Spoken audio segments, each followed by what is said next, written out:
Jay,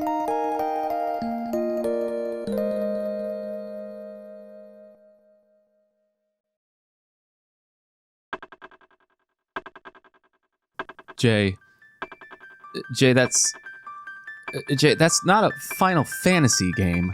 Welcome to the Kinda Clause. Previously, it was explained that the reason this series is called Playing Every Final Fantasy Kinda is so I can circumvent some games. This was shown as an excuse to not play Mystic Quest. However, the secret is that the Kinda Clause works both ways, as I will use it to allow me to play games that aren't exactly Final Fantasy releases, but games I deem important enough to add into the oeuvre of what is Final Fantasy. Sure, I can be pedantic and say Chrono Trigger was added to Final Fantasy Chronicles for the PS1, and that's the justified tie-in, but to be honest, this isn't the only time I play this trick. As the FF series continues to build steam into its genre dominance, there are going to be non-FF Square games that tie their DNA back to Final Fantasy in ways worth covering. Do you think we aren't just going to draw a line from Final Fantasy VIII's party walking behind you to Chrono Trigger? We touched on Saga, we touched on Mana, and realistically we could have given at least the first games in both those series some coverage. But we can't just touch on Chrono Trigger.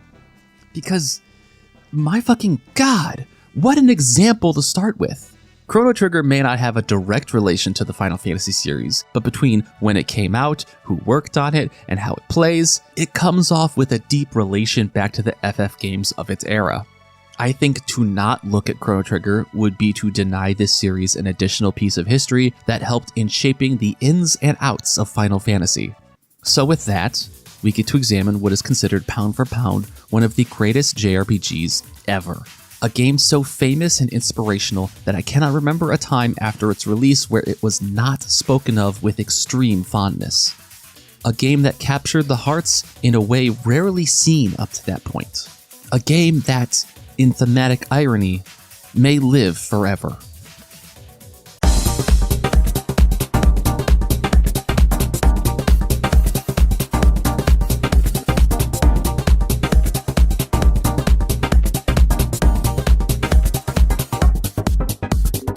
Let me introduce you to the Dream Team.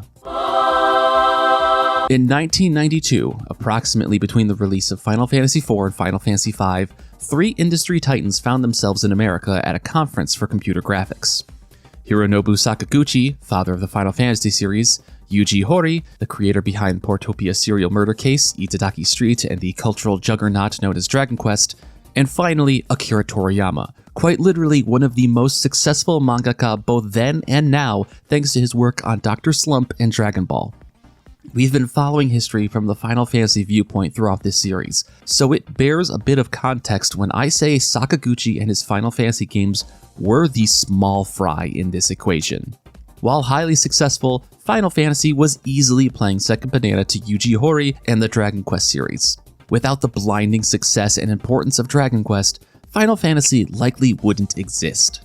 Likewise, calling Akira Toriyama the most popular mangaka in the industry almost sells him short. Both Dr. Slump and Dragon Ball were massive successes, the latter of which skyrocketed Weekly Shonen Jump circulation to record highs.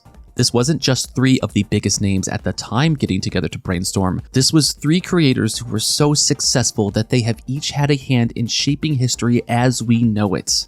I don't think you could even imagine a modern version of this. The closest I can think of would be Hideo Kojima, Hidetaka Miyazaki, and Eiichiro Oda. Even that might not be close enough. So when this trio was dubbed the Dream Team, no more accurate title could be made, as it's almost surreal that three men of this stature would work in the same room. During their time together on this trip, they realized they wanted to create something together. Something that no one had done before. However, there is an important fourth man to this equation. The Dream Team spent a year or so contemplating just how they would go about pulling this project off. After all, it's not like Dragon Quest, Final Fantasy, or Dragon Ball were on hiatus or anything. Enter battle designer for Final Fantasy 3 and 4, Kazuhiko Aoki. Aoki offered to be the producer for the project, and together the quartet spent 4 days brainstorming what would eventually become Chrono Trigger. It's important to note that while Hori and Toriyama were on loan from Enix, so to speak, Chrono Trigger was developed and published by the Square staff. As such, many names from the Final Fantasy series crop up as people who worked on this game. Yoshinori Kitase dons the director hat yet again as he directs alongside Tokashi Tokita, who we discussed being the Final Fantasy IV cornerstone and has since debuted as a director for Live Alive. And Akihiko Matsui, who previously worked on Final Fantasy IV, Final Fantasy V, and Romancing Saga 2. While Hori came up with a lot of the overall story sketch, and Kitase and Tokita have credits for subplot writing, the writer most remembered for Chrono Trigger would be Square's new hire, Masato Kato. There are a couple big names that come out of Chrono Trigger, and Masato Kato is one of them, the other being discussed in the next chapter. While not the sole writer or anything, again, Hori was still around, and certain aspects like Chrono being a silent protagonist or Lavos being the final boss were his call, Kato did a significant amount of writing for the game. This included the idea that the game was to have multiple endings. Kato was originally working at Tecmo, wearing many hats as he had roles in making Captain Tsubasa, all 3 Ninja Gaiden, and even Princess Maker 2. While his duties were sometimes based on graphics, likely most notable being the work he did on the cutscenes in Ninja Gaiden games, he came over to Square primarily for his writing. During his time at the company, he would have event planning, script writing, and director duties for many high-grade Square releases. In fact, he was never formally credited as a director on Chrono Trigger, but has been considered to basically be one during its development.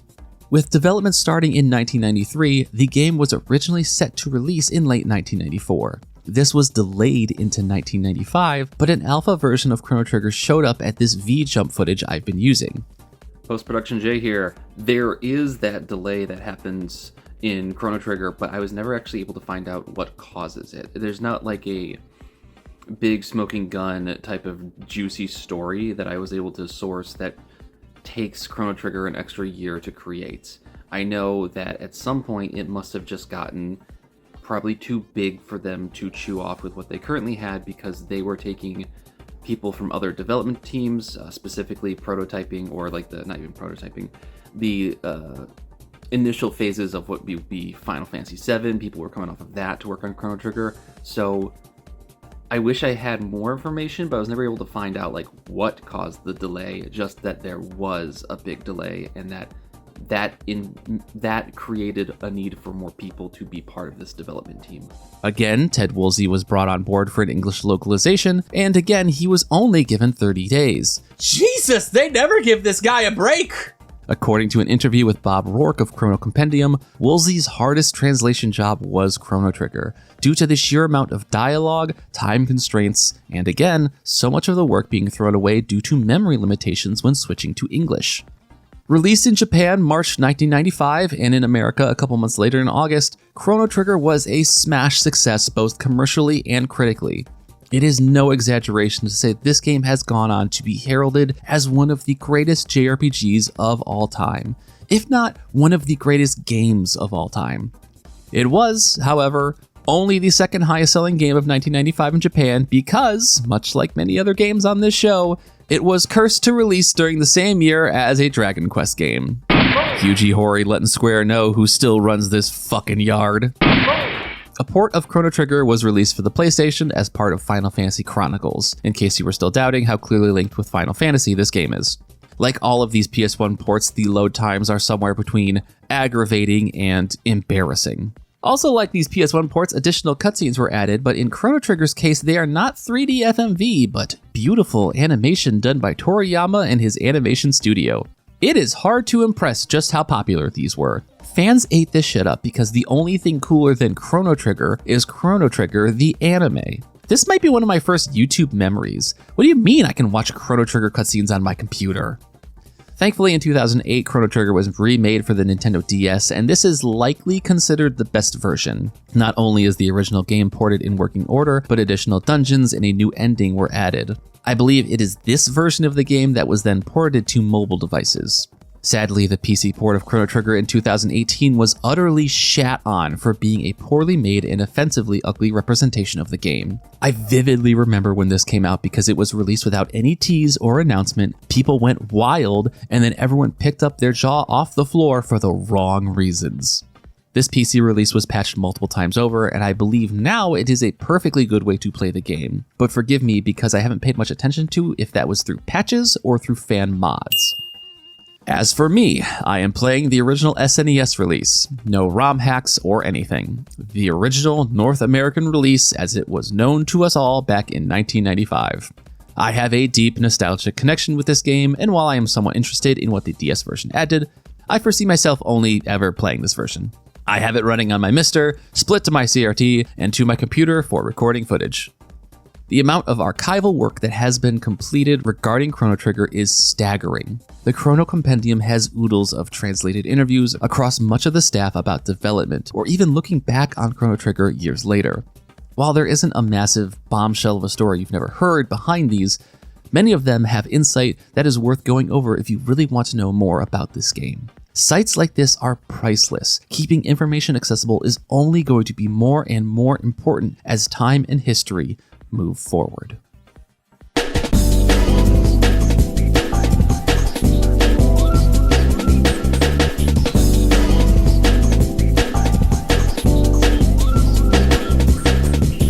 Oh god, where do I fucking start?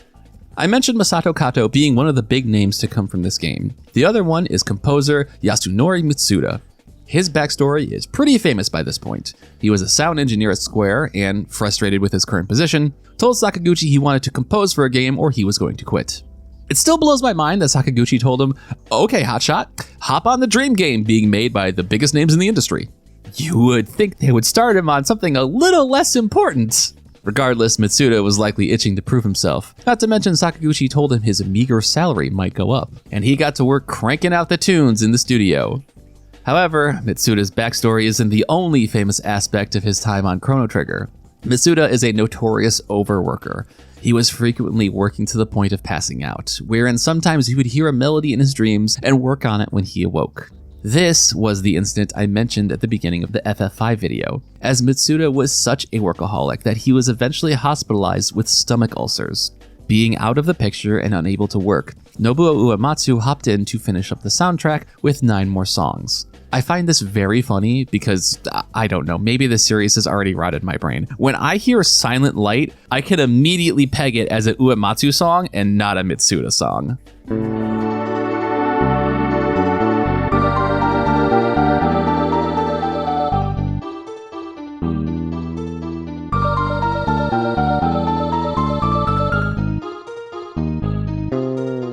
However, he wasn't the only person who pitched in. There was also a third composer on the game, creating the first boss battle theme, Noriko Matsueda. It's going to be a good while before we get to talk about Noriko Matsueda in full, but it's worth mentioning that she is one of my favorite composers ever and will eventually get her day in the sun on this channel. But before we go any further, I do want to demystify Mitsuda's hospital visit a bit. While he is a recorded overworker and landing in the hospital from working on a video game is an extreme example, this isn't an isolated problem. If you take a gander at the development notes in Chrono Trigger's credits, you'll see more than a couple mentions of how arduous and stressful working on this game was. Field planner Kenichi Nishi mentions, "I've gotten my first gray hairs because of this game." Battle planner Toshiaki Suzuki says, "They've made me into a zombie working on this game." And field graphic artist Shinichiro Okaniwa says, "Gee, you know how they really kept us locked up for a long time. My hair's this long as a result." These mentions of how long and hard development were are said with a bit of comedy to them, but I take it seriously when field programmer Kazumi Kobayashi says, "I've lost 22 pounds because of this game. You better be enjoying it." What I'm trying to paint here is, yes, Mitsuda worked himself into a hospital bed, but 90s Japanese game development was such a grind and crunch that many people's health were affected by this level of tax. So yeah, Mitsuda worked himself into a medical bay trying to bang out these tunes. But what was the final product? Well, dear listener, it's only one of the most critically acclaimed soundtracks in all of gaming. This isn't even within the JRPG genre. The Chrono Trigger OST is considered one of the all-time greats across the medium. It is a stunning collection of tracks that take a game already pushing towards the top of the genre and fling it over the edge. In a sense, I almost don't know how to talk about it. How do you describe what makes the Chrono Trigger OST so good? Sure, like, it's one of the most catchy and memorable soundtracks around, but that doesn't have the gravity to accurately describe why it's the best. I will do my best to give it justice. I think Mitsuda's work on Chrono Trigger has such a strong focus on melody, which, like, duh, most music has a focus on melody, but my read is that Mitsuda has that as his singular focus. Contrast that with Uematsu, who loves to noodle away with his prog rock influences and get a little crazy with it at times. Mitsuda's work on Chrono Trigger feels more pared back. There is always a healthy, singular focus on melody, and the rest of the composition is built around supporting that melody as strong as possible. Take, for example, Wind Scene.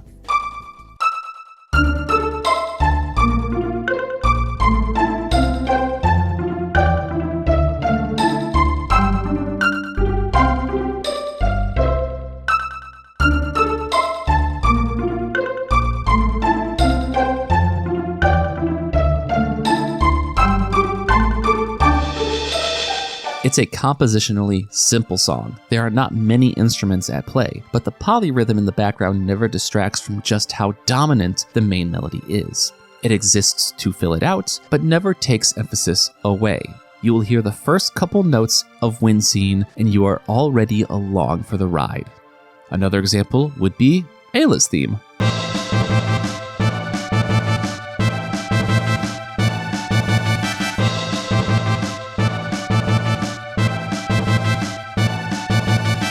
It's a simple 4-chord progression with a little noodle fill at the end, but it's cut perfectly to complement the percussion, and it only repeats long enough to establish itself before the main melody comes in to stop it from sounding too linear. Let's chop it up a different way. I'm one of those dudes who loves to whistle. Every song in this game is perfectly whistleable thanks to their strong, singular melodies. Be that Peaceful Days,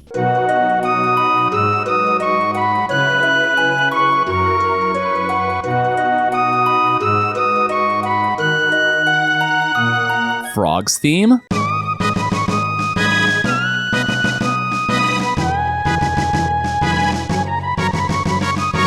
Fanfare 1,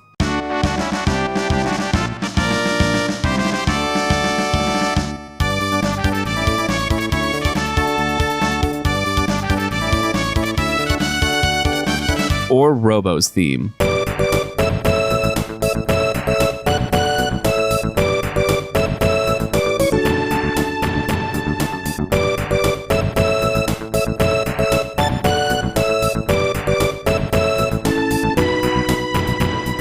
It feels so critically dismissive to say, oh, he made really catchy songs. But that's honestly the magic of the soundtrack. Nearly every fucking track in here is a total earworm, and my read is that's because Mitsuda focused on these strong melodies to guide each song. They are so efficient and effective that they strike your ears the second they come up during gameplay. Like every time you go to switch characters and the harp notes from the end of time hits,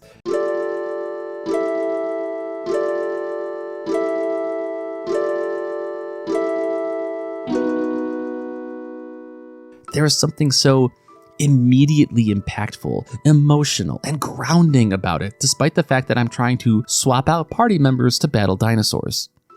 But this isn't just like a pop album or anything. It weaves some really cool leitmotifs into the game as well. Listen for a minute on how the title track passes its melody to Memories of Green, which passes its background melody to Secret of the Forest.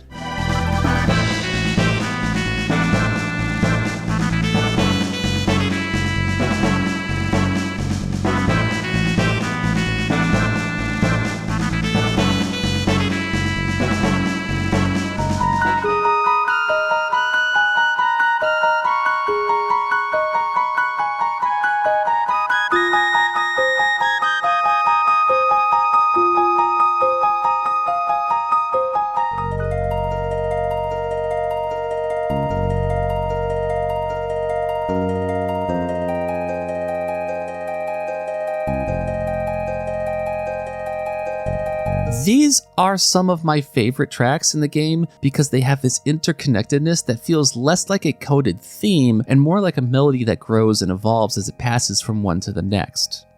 These handful of paragraphs cannot even begin to do this soundtrack justice. It's a massive collection of songs, all of which bang, and the guest composers are also among the best in the world.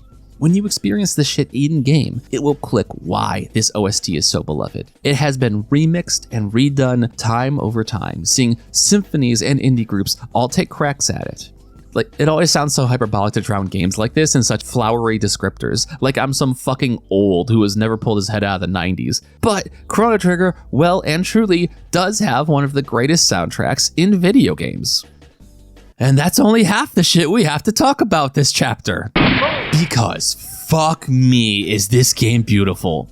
Chrono Trigger almost doesn't feel real. Like, with age and knowledge, Chrono Trigger feels like a game that works on black magic because it just doesn't seem like the SNES should be able to do what it's doing with this game's visuals. Gone are the days in Final Fantasy where you were just a little chibi duder whose party fit behind your cloak. The characters in Chrono Trigger are big, expressive sprites that exist outside of Chrono. When traveling space, your party will follow behind you instead of folding into a pocket dimension. They have so much life and animation. Like, look at Luca's energetic spin and point, or Marl's fantastically animated jump for joy. These are gorgeous works, and they are not exclusive to just the characters. I'm gonna be honest with you, most of this video totally fails to capture how beautiful Chrono Trigger is.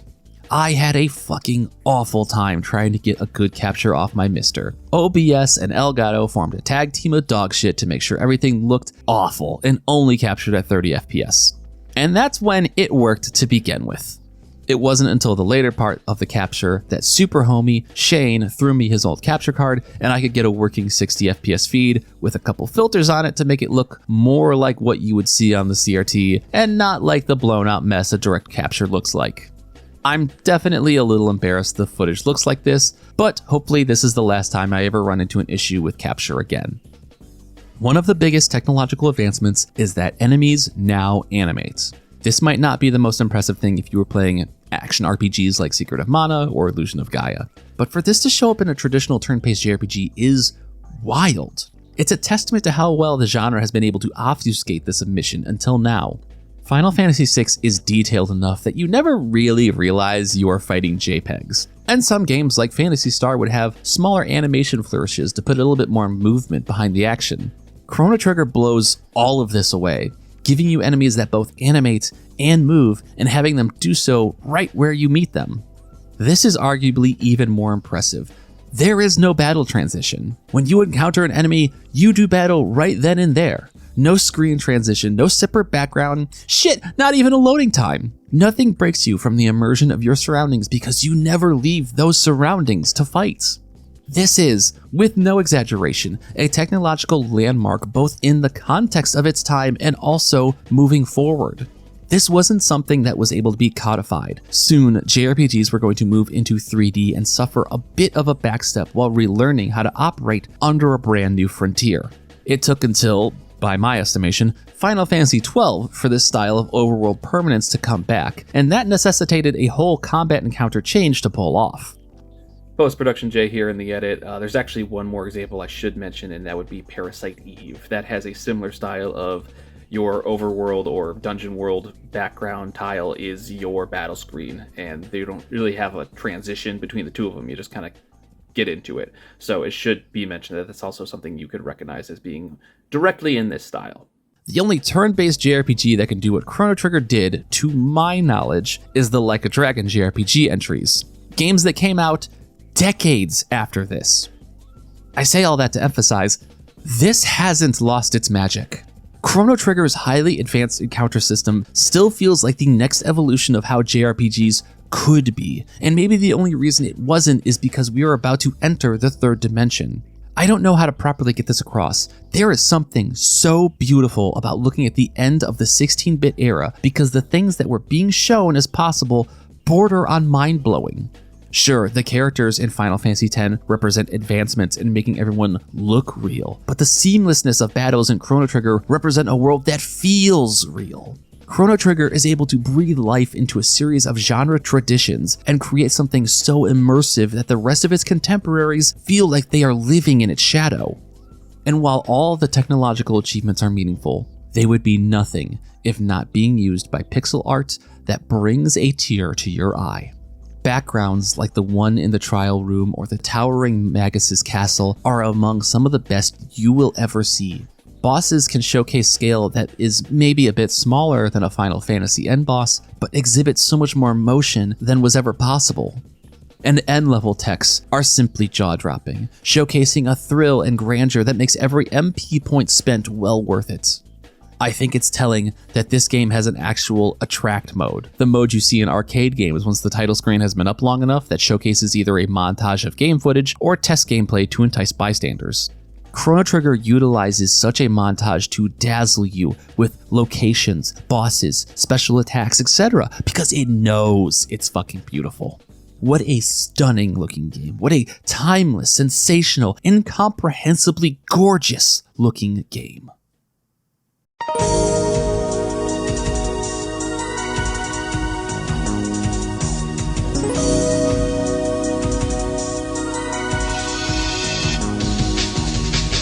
So the gameplay of Chrono Trigger kinda isn't anything new, but also a lot of things new.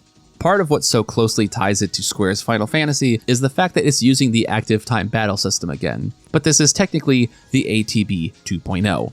While I think you've always been able to pass turns in Final Fantasy's ATB games, I could be wrong, I just never think of doing it. The way Chrono Trigger's ATB works makes it much easier.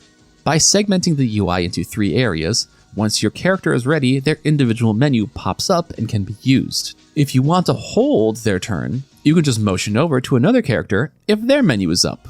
This is way more graceful than any Final Fantasy turn passing that may or may not exist, and only possible because Chrono Trigger is not beholden to 6 games worth of battle structure. But what is the true innovation to this next form of ATB is the positional strategy of enemy placement. Because enemies can now move around the battlefield, there is an emphasis on strategizing where they are for most effectiveness. While your characters cannot reposition themselves, some baddies can throw you or knock you back to change your placement on the screen too. Normal attacks against enemies won't matter much, but your techs, a new catch-all term for magics and skills, often have areas of effect to them. Sometimes this is a radial zone, sometimes it's a direct line, sometimes it's a line where anything between you and the enemy you choose gets affected. When you pair this with the ease of turn waiting, you can see how there is more emphasis on waiting for enemies to move in a way that makes your big attacks more effective. However, the biggest changes to battle may exist outside the battles themselves. There are no random encounters in this game. Most enemies will naturally exist on the overworld, and running close enough to them will trigger the battle. This means that if you keep your distance and shimmy around them, you don't have to engage in combat if you don't want to. Now, of course, there will be enemies in your way you have to engage with, or enemies that are kinda invisible traps, or straight up literal traps. But there are no random battles interrupting you every 13 steps. This doesn't mean you can't grind if you don't want to. Leaving the screen and coming back will reset some baddies and encounters. But having gone through them once already, you will likely know how to avoid them if you just wish to book it past everything. I know for a lot of people who aren't really down with JRPGs, the constant random battles are one of the things that puts them off of these games. So seeing Chrono Trigger so perfectly nail this style of half avoidable, half mandatory, never immersion breaking encounter system is seriously so fucking next level. Anyways, back to battles themselves. I mentioned techs. With there not being much of a distinction between magic, skills, abilities, what have you, techs are a truncation of anything that would be considered a non-normal attack or status effector. They all act like spells, costing MP, and each character has 8 of them they can learn by earning TP, a secondary EXP reward, in battles. These techs can sometimes be elemental magics in nature, using the elemental status of each character and pulling from their magic stats instead of their physical stats. That's all fine and fucking dandy. The shit that turns this game upside down is the combos. Certain techs will pair with other party members' techs to activate together as one bigger, more powerful tech. You can do this as a dual tech between 2 party members, for which there are 45 dual techs in the game, or you can get the whole party on the same page and perform a triple tech, for which there are 15 and most of them are skewed to involving Chrono. It is worth noting that Magus does not have any dual techs specifically. He is a lone wolf. Most of the time. Because this game only has 7 characters and introduces them pretty damn fast, literally you will have played with 4 of them by the first hour. I may as well introduce them all and what makes them tick here instead of in the body of the story section. Every character in this game is given a personal element. Kinda. And this is not only their elemental damage type with magic text, but also what elemental type they have a damage resistance to. Chrono is our special boy, being a physical all-rounder with a lightning element. While he is primarily a damage dealer, he also gets important support techs like reviving party members from death. Marl is a support-oriented character with a stat line towards the magical instead of the physical. Her element is water, but her attacks are ice. Engineering wonder kid Luca, oh god, do I have a type? Also has high stats for magic, but has a tech selection that favors offense to Marl's support. Her element is fire. Iconic amphibian Frog is a physical powerhouse like Chrono, but his techs feature a bigger emphasis on healing. He shares the water element with Marl and actually uses it. Robo is a very powerful, super tanky, and highly diverse character. As a robot, he cannot perform actual magics, and thusly has no elemental affinity to him, but his tech attacks have various elements attached. With a wide amount of techs for both offense and support, as well as great stats, his only real weakness is that he is the slowest member of the party. Also rolling in to be a beefy motherfucker, Ayla is perhaps the biggest bruiser in the game and can take damage just as well as she can give it out.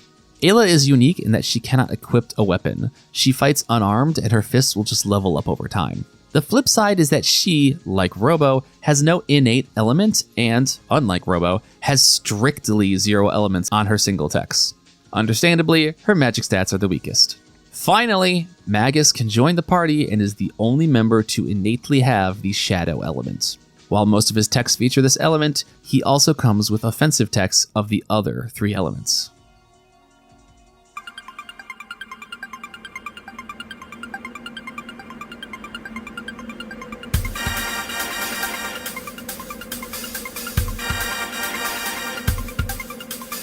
Good morning, Chrono. Why, today's the day. The Millennial Fair is happening, and our sweet baby boy Chrono has been excited to enjoy his big day out. His friend, and my childhood crush, Luca, is going to unveil her new invention at the fair as well. Now, if you wish, you can explore around the town and surrounding area, but if you want to get to the fair, it's time to step towards Linné Square. Already, this game is bursting to the seams with joy and liveliness. The fair is packed with activity. There are people racing around the square, you can play mini-games to earn silver points, the shops are open for purchasing, but most importantly, Chrono knocks noggins with a girl and sends her pendant flying. After checking on her and giving back her pendant, like the good gentleman that you are, this girl introduces herself as Marl, and since she's new to town, would like it if she can join you. Post-production Jay here. It's the big one now. Is her name pronounced Marley or Marl? As a kid, I obviously pronounced it Marley, that's what I thought it was. But we can figure this out by looking at the Japanese. In Japanese, her name is spelled in katakana as Maru, which kind of gives it away that it's probably Marl. If it was anything, it wouldn't be Marley. We'd have it written as Marie. Of course, you are only a gentleman if you choose to be. Your actions at the Millennial Fair are actually going to reflect on you in a little bit. Be it if you do good deeds like returning this kitty cat to the girl, which I may or may not clipped into oblivion the first time around, or eating this dude's lunch like the glutton that you are. There's also Gato, the singing metal mock battle, a character that is ridiculously iconic to this game despite only ever showing up here. My friend used to sing along with his little song in a deep voice back when we were kids. However, the star of the show is Luca and her new telepod invention. Seemingly having the reputation of a crackpot, no one wants to try it out. So Chrono hops in and puts on a performance, being safely warped between the pods. Marl, excited at the prospect, tries to take it for a spin as well, but when they throw the switch, her pendant seems to start reacting. The telepod starts malfunctioning, and Marl is thrown into a rift in time. With her pendant left behind and Luca theorizing that this is what made the telepod malfunction, Chrono dons the ornament and willingly warps to God knows where in an attempt to save Marl. Chrono lands in a forested area, learning that he's still in the same general part of the land, but something's different. A local resident tells him that there is no Millennial Fair, but instead this is the year 600, a full 400 years in the past from Chrono's original time. Heading through the Guardia Forest to Guardia Castle, Chrono finds what looks to be Marl being referred to as Queen Linné. In the privacy of the Queen's quarters, Marl reveals that she has been mistaken as Queen Linné and that she knew Chrono would try and save her. However, their conversation is cut short as Marl begins to experience some sort of distortion, saying she feels like she's being ripped apart before disappearing altogether. As Chrono leaves the castle before anyone realizes the queen poofed into thin air, Luca runs in to catch up with him. She knew Marl looked familiar, as she's actually Princess Nadia back in their time, and because she's been mistaken as Queen Lene, they have a problem on their hands. Luca explains that Marl/Nadia's ancestor Queen Lene was at one point kidnapped, but because the current kingdom thinks that they found her, they called off the search for the real Queen Lene. If Chrono and Luca don't find the real Queen Lene, they could alter time and cut the royal bloodline short, removing Marl from reality altogether. Post-production Jay here, back again. This one's a little bit more complicated. How do we get Marl out of Princess Nadia? Again, if we consult the Japanese name, her full name is written in katakana as Marudia, which at that point makes a little bit more sense how you get Marl from Marudia, but not only is that past character limit for what they're able to do on the English ROM, or card or whatever, that kind of doesn't read as English. Like, there's no name like that. So, assumedly, Ted Woolsey took that and said, closest thing we can do with this is Nadia. That sounds like a good name for a princess. So there's a bit of a disconnect between Nadia and Marl, but if you look at the Japanese, you can see exactly where that nickname comes from. With it being the only place we can search, Chrono and Luca head to the cathedral. A bunch of suspicious nuns are worshipping until we find a Guardia Royal pin, the type of pin Queen Lene was said to always keep with her. The nuns reveal their true form as monsters and engage the party. While they are defeated, a fifth monster attacks Luca from behind, only to be disposed of by a strange humanoid frog with a very old English manner of speaking. While Luca is somewhat afraid of and/or hates frogs, we all share the same goal of saving Queen Lene, so for the first time, we have a full team of 3. While we are going to learn his real name later, he currently goes by Frog, and he and his Earthworm Jim biceps are going to help us through what is kinda our first dungeon. The dungeon itself isn't anything spectacular, but what we learn in it is more important. The monsters have been changing their appearance to masquerade as humans. Most notably, they have done this with the kingdom's chancellor to pull off their heist of the queen. This is the master plan of a monster named Yakra. Also, we can find the monsters sinking and worshipping a statue of someone named Magus, a mage we have heard evil rumblings of in this time. Venturing deep enough into the cathedral, we find Queen Lene being held by the fake chancellor. He ditches his disguise to reveal himself as Yakra, and we get our first boss battle. Now, this isn't some Final Fantasy ATB test. No, Yakra is actually a bit different and more difficult. He has a lot of health, and when attacked, he will counterattack by running through all of the party. However, he will only counterattack if struck from afar. If you hit him when he's close to you, he's actually too close to perform this counter. So it's still a bit of a tutorial boss, but it's teaching you about enemy movement and placement instead of respecting the ATB. With Queen Lene saved and the real Chancellor released from his box jail, the party return to Castle Guardia, where the Chancellor muses that they need to invent some sort of criminal justice system for bad guys like this. In the criminal justice system, the people are represented by 2 separate yet equally important groups: the police who investigate crime and the district attorneys who prosecute the offenders. These are their stories. Frog departs, seeing himself as disgraced for letting the queen get kidnapped in the first place. He tells Chrono he has the makings of a good swordsman, and Luca admits that the froggy fellow was a pretty good chum. Back in the queen's quarters, Marl comes back to reality now that the timeline is fixed. With Luca acknowledging that she is actually Princess Nadia, Marl admits that she was not forthright about her true identity, thinking that Chrono wouldn't have treated her the same if he knew she was of royalty. Of course this isn't the case, and Marl leaps for joy, just the best fucking animation in this game. Look at how happy this little girlie is. I love her. With Marl safe, the party returns to the canyon where they first worked back in time.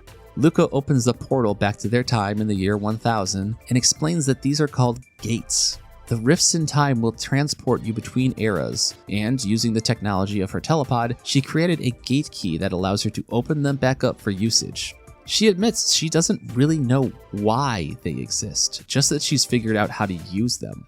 With all 3 back at the fair, Marl invites everyone over for dinner, saying this was the most fun she's had in ages, and was able to make some new friends along the way.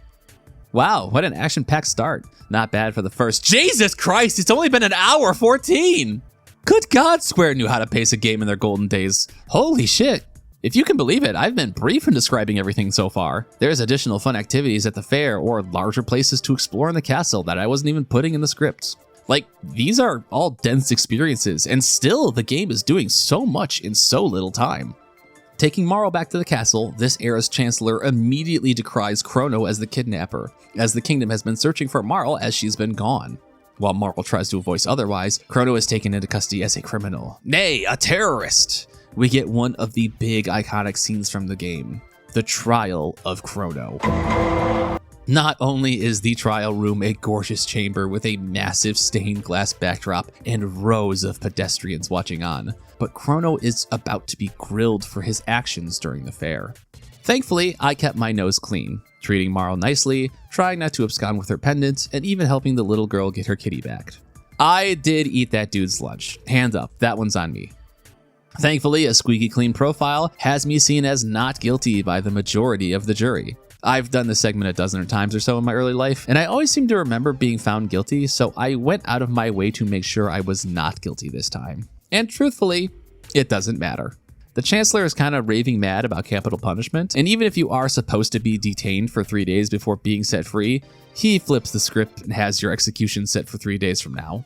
Your good boy points for being very not guilty come in the form of bonus items you get in your cell. Now, you can, and in my early days I did, rattle the door to get in a fight with the guards and escape that way.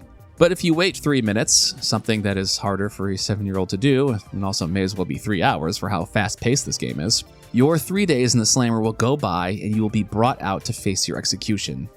Before they let the guillotine fly, Luca will bust in and save the day. Take 5, you mugs! I don't ever want to hear a bad thing about Ted Woolsey again. What a crackin' line. If you bust it out yourself, then all these guards would have to be fights. But with Luca on the team, you can roll through here sans encounters and pick up some of the delicious loot lying around, assuming you can figure out how climbing the side of the castle works. After exiting the gallows, you find a top secret document telling you that the dragon tank can heal itself with its head unit, and as long as the head stands, it's immune to elemental attacks too. Big ol' hint here. Thanks, Guardia R&D. Crossing the bridge, we get another iconic moment. A fight so iconic, it's in the opening attract mode. The dragon tank fight.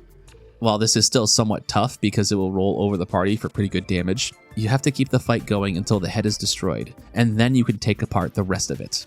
After the fight, the Chancellor and his lackeys will fail to fix it. The bridge blows, and you use them as a human bridge to escape.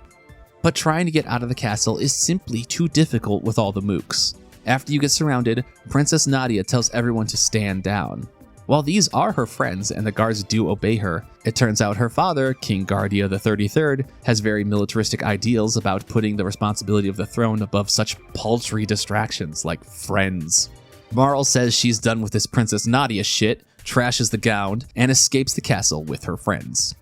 But even outside, there's still too many guards. As the trio run into the forest, they find a gate, and, in a move that confirms Marl is only 16 years old, the team jump through time into an unknown era to run away from home. The trio land in some sort of blighted time. Between the rundown and hungry inhabitants of the Tran Dome and the hostile and mechanical wasteland of Lab 16, it seems they are in some sort of failed future time. The Eris Dome has a group of survivors who say that there is food in the dome basement. One of their own went to get it, but never came back. A quick dip below lands you in a boss battle with Guardian. A variation of the boss and 2 arms archetype we see in Final Fantasy, Guardian will have 2 bits with it that do all the attacking. If you attack Guardian with 1 or both bits up, it will perform a counterattack. So you want to kill the bits, then wail on Guardian, who will resummon the bits after 5 turns. Nothing too difficult.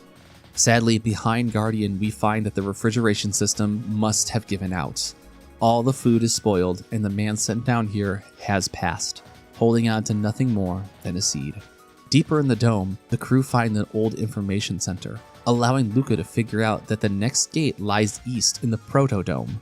Marl gets overly curious with technology and fires off a recording called 1999 AD, the Day of Lavos. The footage is of a perfectly fine world being torn asunder from the ground up as a spiky beast rises from the molten core, firing off destruction and razing the lands. Marl is horrified by what she's seen. She cannot fathom the world ending like this. She pleads with Luca and Chrono. They must go back through time and stop the world from ending. They all agree, and Luca says we need to go back to our time to further research this Lavos. On the way out, you talk to the people in the Eris Dome. All you can give them are the seeds, but you tell them that everyone needs to survive and that these seeds may be their future. The leader gives you his bike key in thanks. At Lab 32 is said jet bike, but as you approach it, you are run up on by a bunch of robots. However, they all cower in sight of the man. That's right, baby, it's the man, Johnny. He'll let you through the lab if you beat him in a race. Otherwise, you'll be walking the distance instead. Well, this is a fun set piece that kind of breaks up the pace. Racing Johnny is kind of a bore. You have 3 boosts, but you're never really going to break away from him or anything meaningful. You both kind of rubber band around each other, and the best way to keep ahead is to body block him, something he's going to try to do to you as well. Getting into the Protodome, Luca finds a humanoid robot she believes she can fix up. It's going to take some time, but since the door ahead isn't something they can get through, they have time to spare. After enough elbow grease, Luca brings this robot back to life and asks it about what's going on. He has been out of commission for a while, it seems, as he says there used to be more people and robots around. While he says his serial number is R66Y, Morrow believes the name Robo is more fitting. Robo says that to get through the door, he will need to bypass security at the factory up north and turn on the power. But someone must stay behind to open the door because power won't stay on long enough otherwise. I swapped out Marl and we departed for the factory. I love Robo. He's just a big bubba with his energy and politeness. Look at that run animation, so pure and beautiful. Most combat dungeons have been pretty brisk, but the factory is the first one with a little bit of oomph to it. Lots of running around, getting trapped on conveyor belt fights, moving crane arms, and learning access codes. There's also these little acid puddles that kind of come off like bootleg Dragon Quest metal slimes, thankfully without the high dodge rate. After traveling into the core of the factory and throwing on the power, a security program starts blaring, and Robo tells the party we need to get out of here ASAP. During their escape, 6 more Robos stop them. Robo is elated to see his brothers and calls out to them by name, only to get duffed on. They explain that Robo is supposed to be a security bot, made for eliminating intruders and nothing more. Since he has failed this job, he is a defect, and they begin to beat him into scrap metal. Robo can't bring himself to fight against his brothers, and he won't let Chrono intervene. They eventually throw Robo in the garbage, and Luca turns to fight the bots. This one's a little sweaty. A 2-on-6 fight can go south pretty easily. Thankfully, by taking Luca, I could kill 3 of the R-series in 2 flame whirls. But once you get down to the last 3, they start doing counterattacks where they volleyball Chrono back and forth.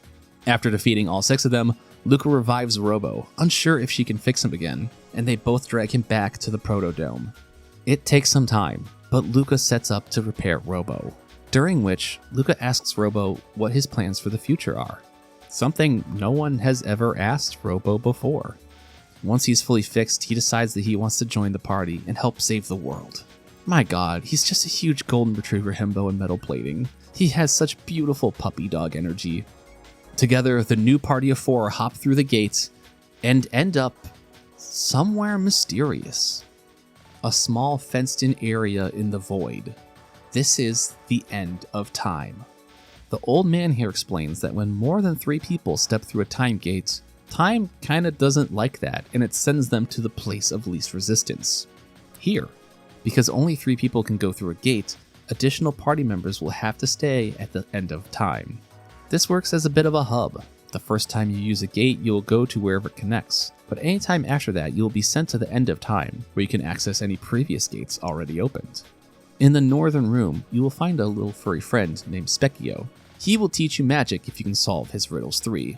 And by Riddles 3, I mean properly walk around the room counterclockwise 3 times. A task I somehow beefed a couple times.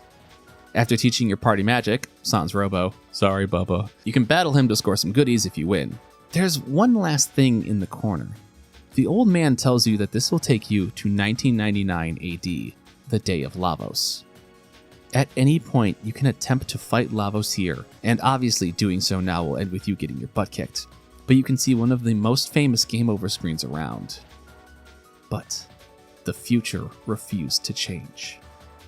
With the end of time fully explored, various gates have opened up to continue your journey. You can go exploring for better gear and items, but to get back on the critical path, we need to visit Medina Village in 1000 AD. Landing in a similarly looking village to ours, we find that this is the home of the Mystics. A war happened 400 years ago, and the Mystics, monsters basically, lost to the humans, holding a grudge ever since. In the town square, we see a bunch of monsters worshipping at a statue. A statue, you are told, is of a being known as Magus. Exploring to the west, we can find a human merchant named Melchior, as well as the Hekrin Cave. This is a short dungeon where the gimmick is that every enemy can only really be hurt by techs. This goes for the boss as well, Hekran. Outside of his resistance to physical attacks and his weakness to magic, he also shows off the classic Final Fantasy ATB gimmick. He'll enter "Go ahead, try an attack," which will fire off a powerful attack on all of your characters if you strike him during this time. After he is defeated, he mentions how Magus is the one who originally brought Lavos around 400 years ago. Hopping in a whirlpool will spit you out back on your side of the world, where the gang can go back to the end of time to access the Truce Canyon 600 AD gate. Once in the past, the townfolk speak of Magus's army taking the bridge and wounding the king, but they also speak of a legendary hero that has appeared to help save the day. At the Zenon Bridge, the king's forces are waiting for their food rations while the legendary hero battles. You can run back to the castle, get the jerky from the chef, and then run back to the battle to feed the troops. After giving them the rations, the front lines report that the battle is going poorly, and the forces ask Chrono to help out. This involves fighting multiple battles down the bridge against a Magus general named Ozzy. At the end of the bridge, he summons the boss Zombor, a very confusing fight. Zombor has a top half and a bottom half, both halves being able to absorb certain things. Because they are in such close proximity to each other, techs with an area of effect can hurt one and heal the other.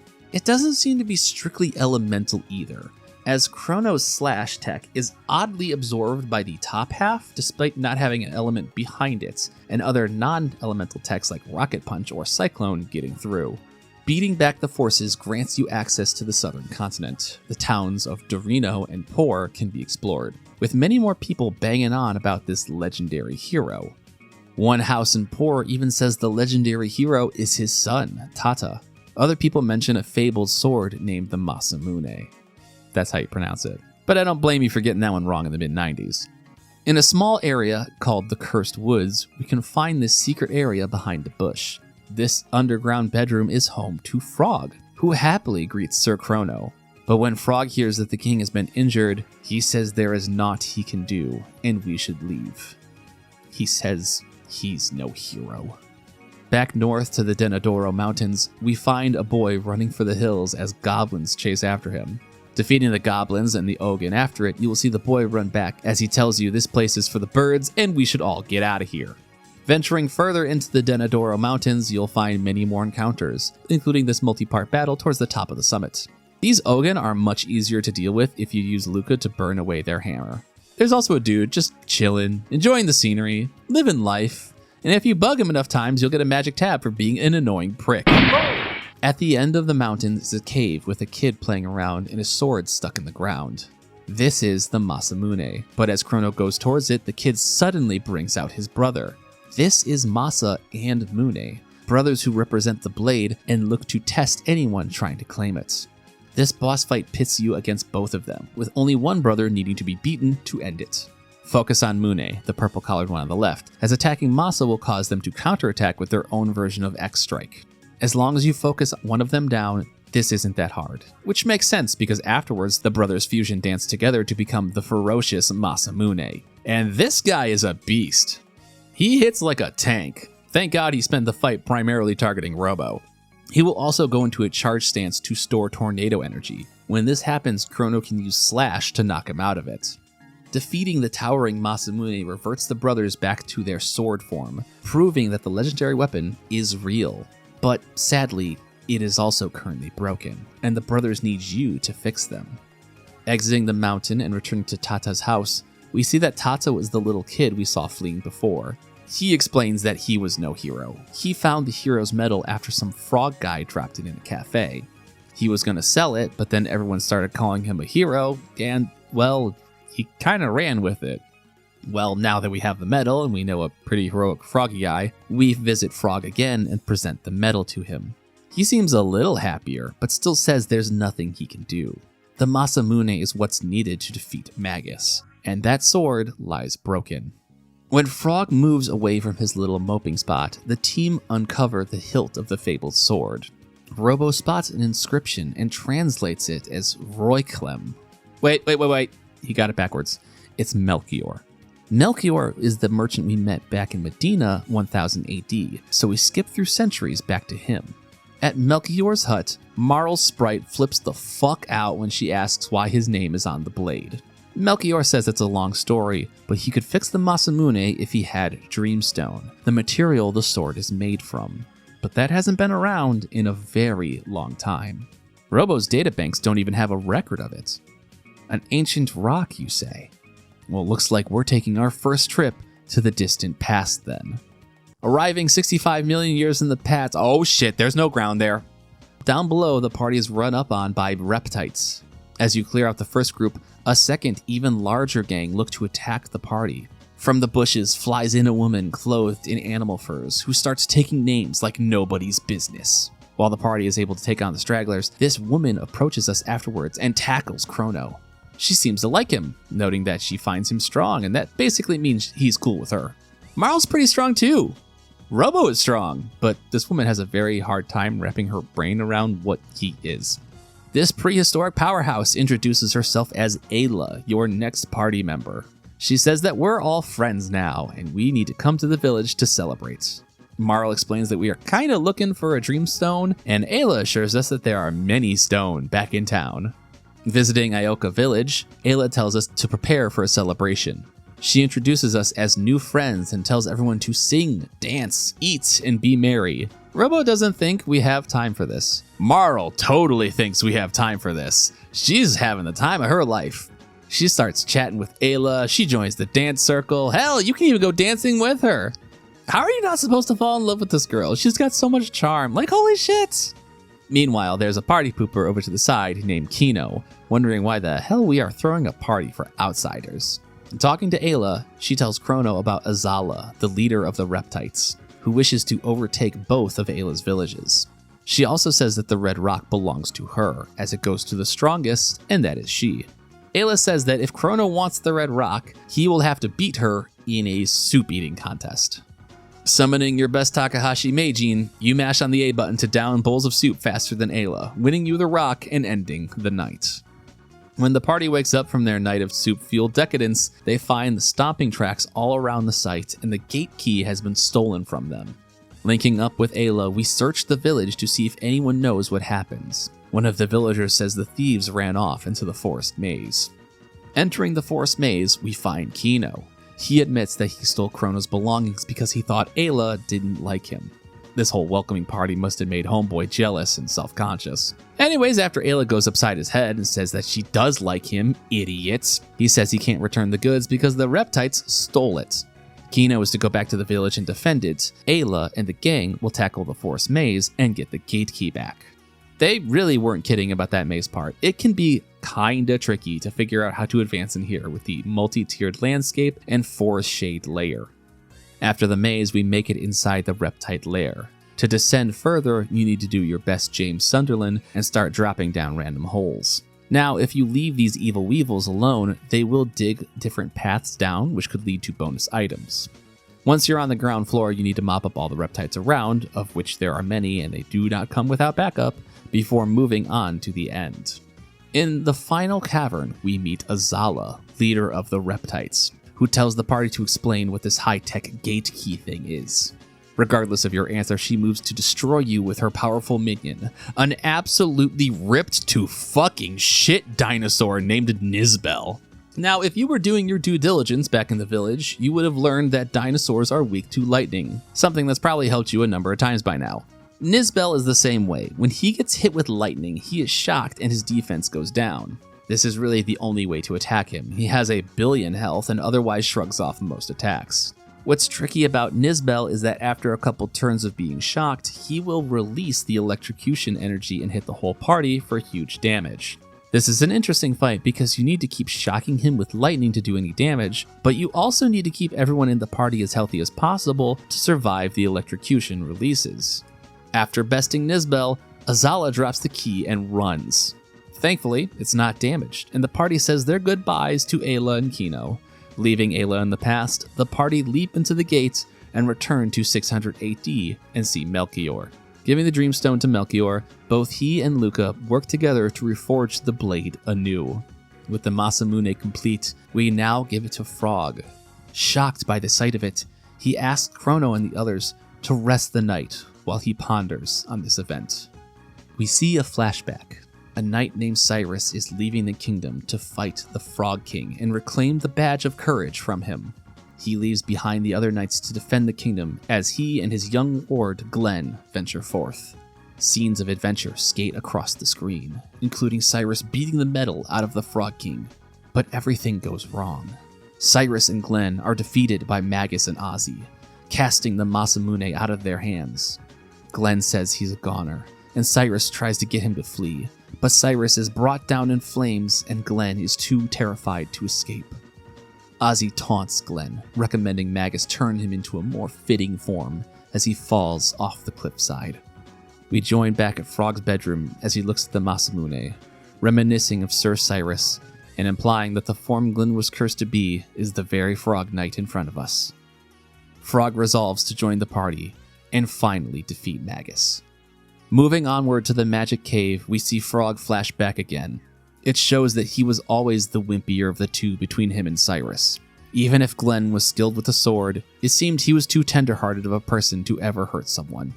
We see the scene of Magus cursing him again, showing Frog on the riverbank as the hero's medal washes up next to him. Frog asks for the Masamune. He draws it from the ground as it erupts with magical might. He cuts the rock in front of him clean in two, and the party heads inside. On the other side of the Magic Cave, we find Magus's lair. As we enter, the camera cranes upward to show the sheer intimidation of his castle, arguably one of the iconic shots from this game. Once inside, we find a variety of creepy humans muttering about, as well as what seems to be our friends and family members. After searching the castle and returning to the foyer, Ozzy makes himself known. Now that we are in Magus's castle, we will need to defeat 100 beasts. Don't worry, it's not like it's counting. And the henchmen known as Slash the Swordsman and Flea the Magician. Slash is legitimately no joke. This is a much tougher fight than anything we have seen so far. He has resistance to water, deals decent damage, and has pretty good health. But that's just the first phase I'm talking about. After enough battle, he will brandish his blade, and this fight gets real. Slash will circle around the party and perform Chrono's slash tech, hitting multiple party members depending on his angle. You will need to be constantly healing because Slash will occasionally bring out the big guns and perform high-powered attacks, easily wiping out anyone who has been left bleeding. He also has double the health from his first phase. This was one of the first fights where I started to feel like I could run out of MP or mid tonics if I wasn't properly stocked up. Eventually, he falls, and you get his sword as a reward. Down the hall, we find Flea. Or at least what we think is Flea. Whoever attacks this apparition will have all of their MP drained before the real Flea shows up. Now that little bat that's been following you around for a good while, that reveals itself to be the real Flea the Magician. A beautiful creature for whom gender might not be able to tame. Flea isn't as hard as Slash, but is quite annoying. You can't use magic techs against Flea or he will counter with the Stare, and all of his other attacks will attempt to put status effects on you. Overall, he's not nearly as tanky or dangerous as Slash was, but it's still a fight if the status effects start piling up. With both of his underlings defeated, we unlock a new hallway where we can find Ozzy. He tries to call for his goons, but when he realizes that they are dusted, he decides the best course of action is to run away, and put Chrono through an honestly kinda annoying haunted house series of traps. But after enough times going through this trick floor, god damn it! You back Ozzy into a corner. He encases himself in ice, and you bop him by attacking these switches. It's literally a joke fight. With all of the riffraff out of the way, we approach Magus, seeing him in the flesh for the first time. This is a banger of a fight, and a bit of a Final Fantasy classic. Magus will absorb all elements but one, and each time he is attacked, he will switch what element he is weak to. The kicker is that every time he is attacked and switches elements, he will cast the level 2 version of that magic. This is a tough fight of attrition. Having Frog on the full party heal is almost a must because Magus will hit you back for beefy damage every time you touch him. The second phase sees him lower his elemental barriers and start charging his most powerful spell, Grand Delta, I mean Dark Matter. While this hits like a brick, you have a good enough lead-in time to make sure your party is at full health before it hits. Blast away at him and heal it from Dark Matter attacks, and eventually you bring him down. Once defeated, he curses your timing as Lavos was being summoned. That's right, Magus did not create Lavos. Lavos was sitting dormant at the core of the world. He merely summoned it at this time. As Lavos awakens, a massive time gate opens up, and everyone is discombobulated into time. Wake up, Chrono. It's Marl, and she wants you to get up. It's a beautiful day. Linnea's bell sounds wonderful, and honestly, you need to stop sponging off Marl's dad and get a job. Wake up, Chrono. Wake up, Chrono. Wake up, Chrono. Chrono and the party awake inside Ayla's tent, having apparently been thrown into the past. While Ayla thinks Frog might be a snack in the most literal I am going to eat you sense, she didn't see any signs of Magus when finding the party. Ayla continues her duties while the party rests off their injuries. As they are awoken again, Kino arrives and another villager alerts them that the northern woods are burning. Going up north, we see the burned ruins of the Laruba village. The Reptites have retaliated, torching this place to the ground and kidnapping Kino. The inhabitants see this as somewhat of Ayla's fault, thinking that if she wasn't so gung-ho about fighting them, they wouldn't fire back so strongly. Even the chief pins the blame on Ayla for this one, who regrets that this happened, but refuses to stand down. She wants to use the Dactyl to get inside the Tyranno lair and help combat the Reptites. And the chief admits that while this is dangerous, he agrees. Rushing up to the Dactyl nest, the party find Ayla about to ride one across the skies. While she initially plans on going it alone, the crew join her in both a show of thanks for saving them, but to also get payback for what the Reptites did. Together, you get your first access to flying, and if you search the world map, you will find a strange castle called the Tyranno Lair. Inside the lair, Ayla and the party help free the villagers. This includes Kino, who assists in getting the rest of the lair open up. It's a small jaunt, ending at the top where you meet Nizbel again. Just fucking yoked to the gills, doing his routine flexes just to make sure he can still maintain normal mobility with how fucking juiced to the moon this dude is. He says Azala's in the back. He's not even aggressive, he's just busy getting his pump on. But as you try to leave the room, he does come in and decide to fight you. Nizbel 2 is much like the first fight. You shock him with lightning, make his defense go down, and after a while he dumps all the electrical energy back on the party in a huge attack. This time, however, attacking him will raise his defense. You have to be constantly shocking it back down so that it doesn't raise too much when striking him for big damage. After running a car battery through him, you can continue on and ascend to the rest of the castle. Azala is in the back. Nizbel wasn't lying or anything, and she beckons to the party. Also, I just have to say it, Azala spends a lot of time calling Ayla and the other humans apes or primates, and I can only read her voice as exactly Frieza. This is a very Frieza-coded character. Regardless, outside with the Black Tyranno and before the fight, she mentions the Red Star. Now, Azala and the Black Tyranno can be kind of chumped if you have the ruby vests on, since Black Tyranno is going to do huge fire damage, and the ruby vests are great against that. Only Ayla has one on, so Chrono and Marl were getting a little crispy. As with all the Reptites, Azala is weak to lightning, so focus on zapping her down before taking on the big dino. This fight is kind of drawn out because Black Tyranno is quite literally resistant to damage until he starts to count down from 5. Then you can beat the stuffing out of him as he's drawing power. At the end of the 5 count, he'll blast out a massive fireball on everyone for roughly 300 damage. It's pretty easy to see this coming, heal up before and heal up afterwards. But be judicious because this is not the only damage Black Tyranno will do, and he could snipe someone if you're not careful.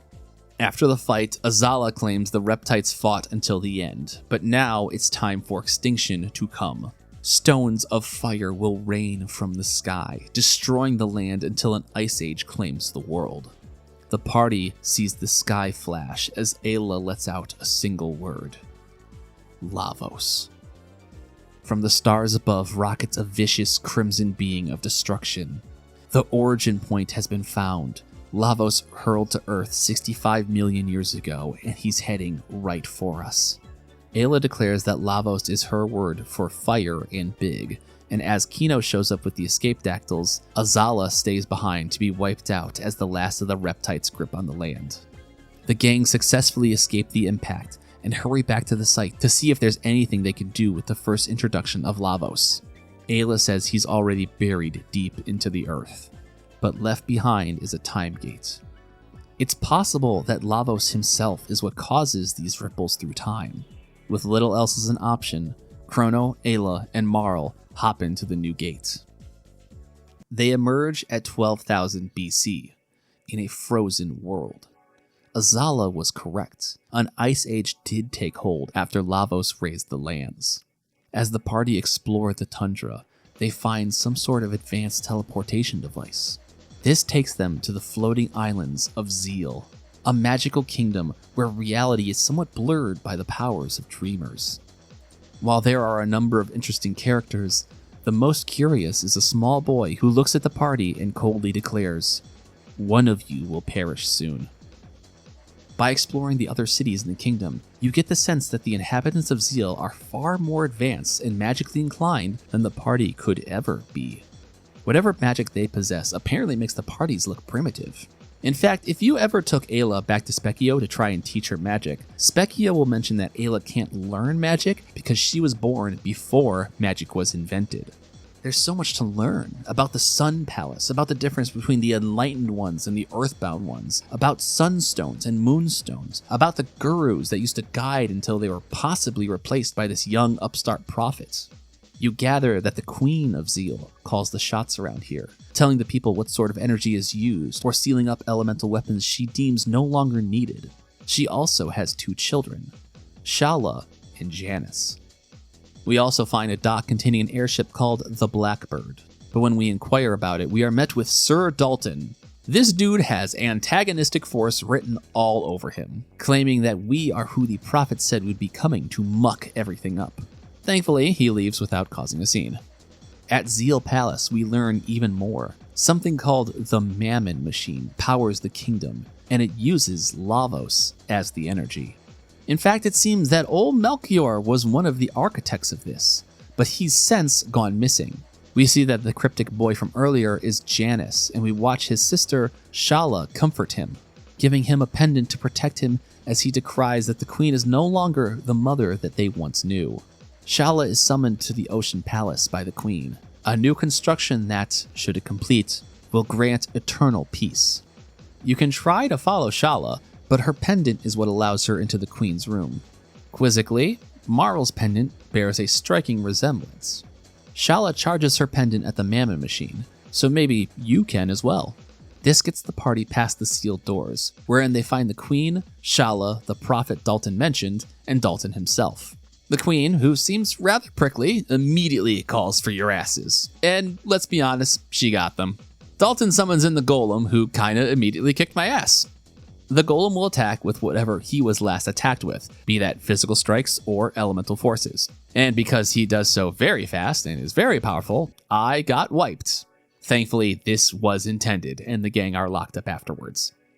Shala and Janice enter to see the party suspended in place. She frees everyone with the hope that they can save the gurus and find Melchior, who is banished to the Mountain of Woe by the queen. Before the party can escape, the prophet returns and crashes the plans. Shala begs off, and the prophet agrees. He will let the party live, but only if Shala falls in line. He has the crew show them how they got to this time period, then boots us back to 65 million BC while he commands Shala to seal the gate behind us. Back in the past, it's obvious to the party that the key to stopping Lavos must exist during 12,000 BC. We just have to find a way back there. Luca remarks that we have seen that type of sealed door before, in the blighted labs of 2300 AD. However, when we return to the end of time, we see that some of our gates have closed. The old man tells us that's exactly what happened. And now if we need to travel through time, we might have to find some old whack job who is making a time machine called the Wings of Time.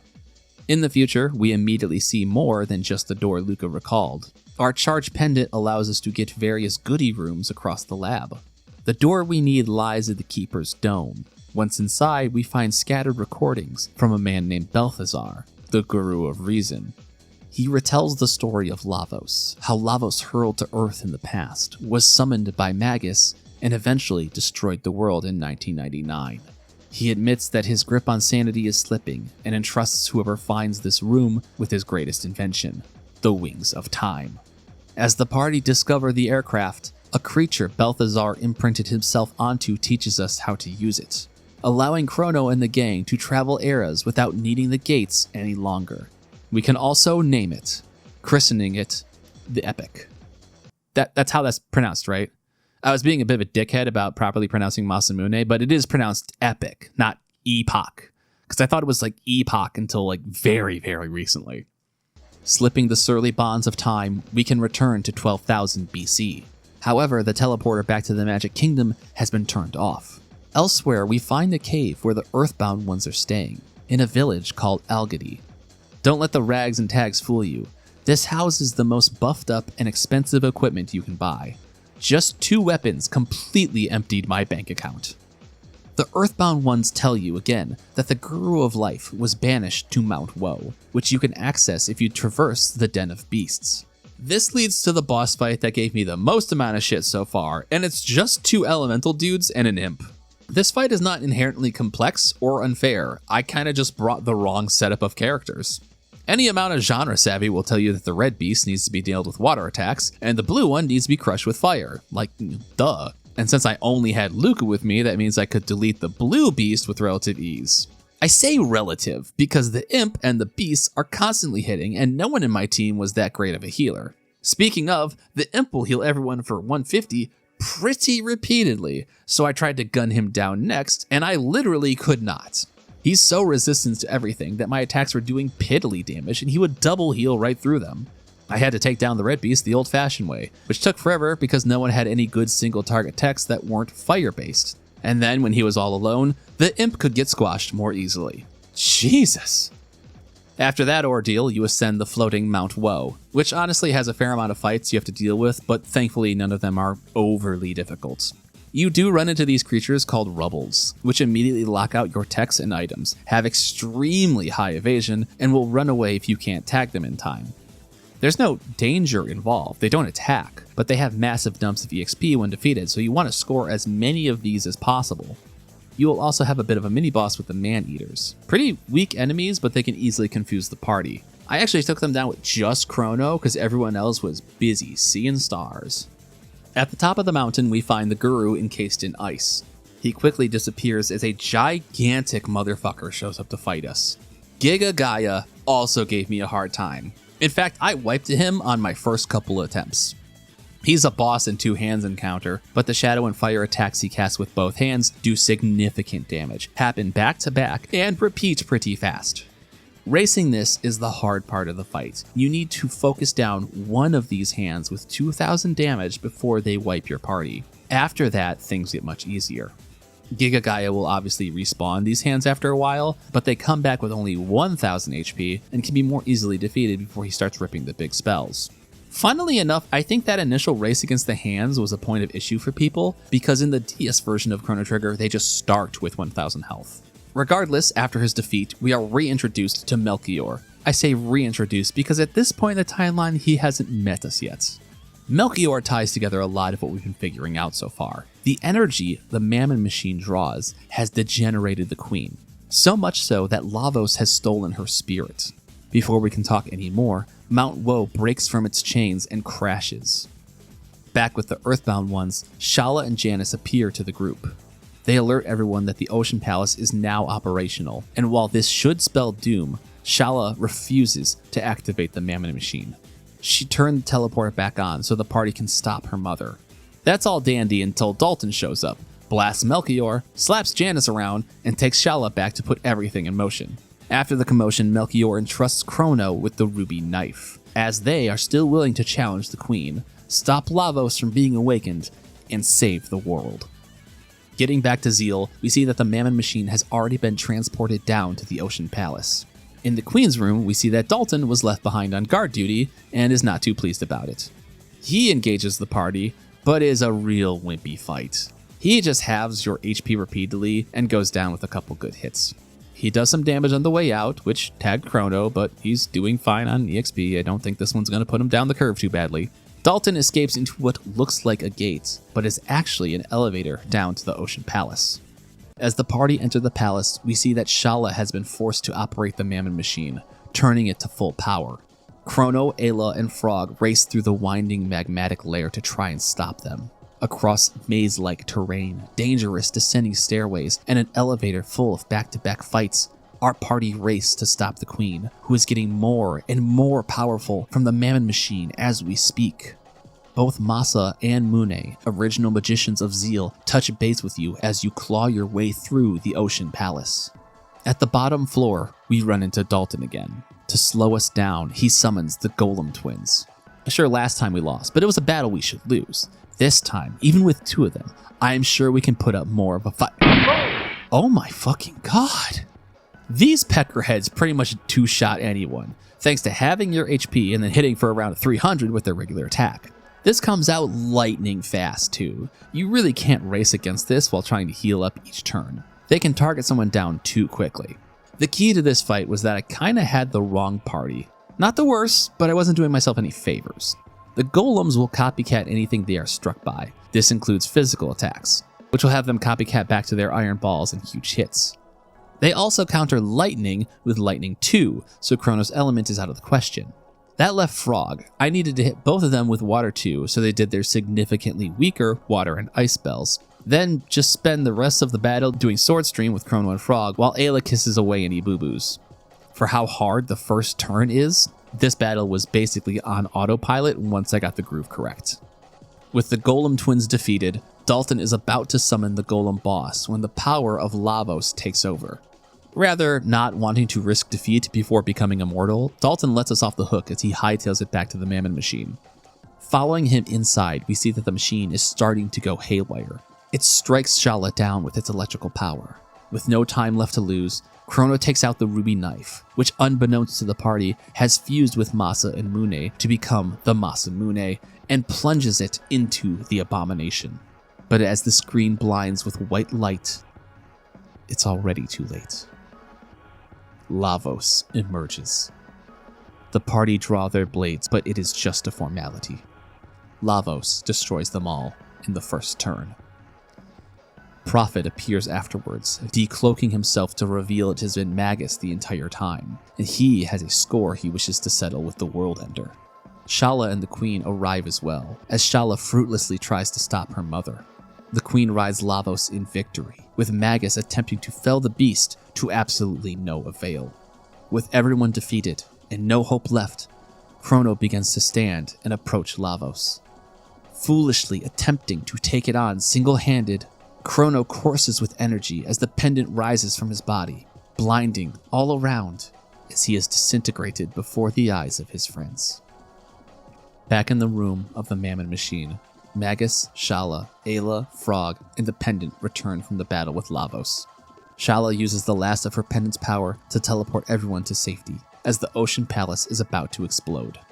We see the structure erupt. Pillars of destruction violently blast through the magic kingdom of Zeal.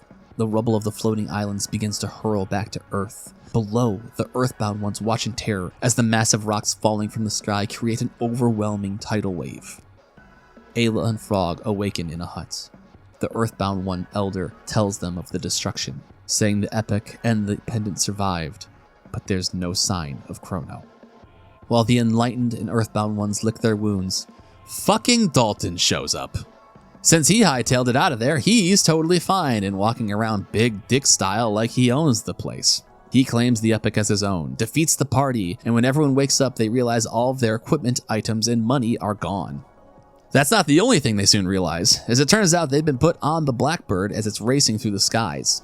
Ayla alerts the crew that she can feel a breeze from this gate, allowing everyone to bust into the upper vents. Traversing the upper vents and peering down below, the party sneak their way around to find their gear. During their great spying, they find Dalton making modifications to the Epic to turn it into his air throne. By observing the rooms, you can find a sleeping guard to steal the first of your weapons back. Unless, of course, you have Ayla, in which case you can just start bopping on baddies because she doesn't have gear anyways. Regardless of if you start silently or go in blasting, you can find all of your stolen goods within the Blackbird to get back.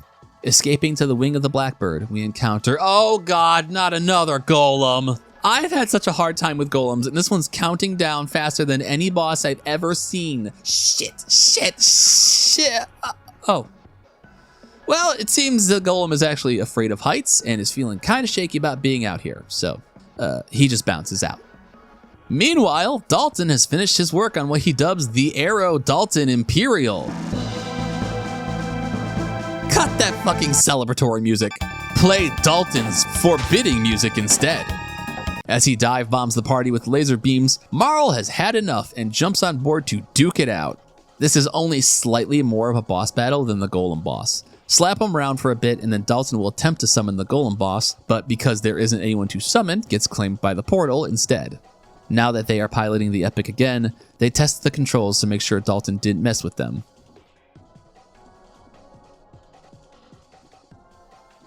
Oops. The Blackbird goes down, and the party safely land the Epic, vowing to find Chrono, as they believe he must still be alive. To the north, they find Magus waiting. He tells them that Zeal is gone. The kingdom and all of its power lie at the bottom of the sea. He reveals that he once lived there, but as a different person.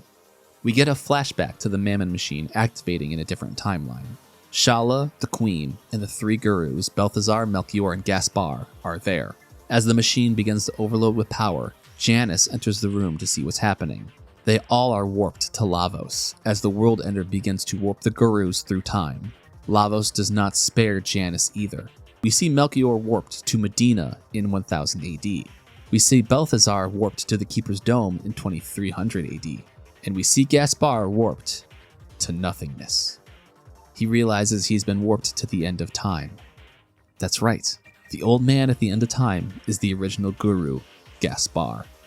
Finally, we see Janice warped to 600 AD, landing in a forest clearing with Ozzy and some imps. Marl puts it together.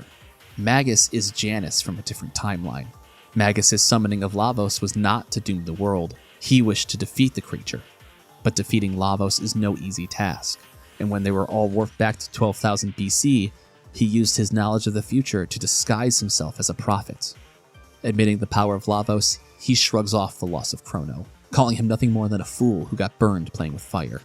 Magus asks if you wish to fight him. And you say no. Fighting Magus is futile. It will not bring back Chrono. But before you leave, Magus says he will join you. He claims there is someone who may be able to bring him back. Gaspar has knowledge of lost or misplaced time streams. Together, they return to the end of time. But before they can do that, the Epic starts acting up. A massive floating monolith enters the sky. It's the Undersea Palace, the Black Omen. This will now persist across all time eras. Back at the end of time, the old man asks where that kid with the radical hair is.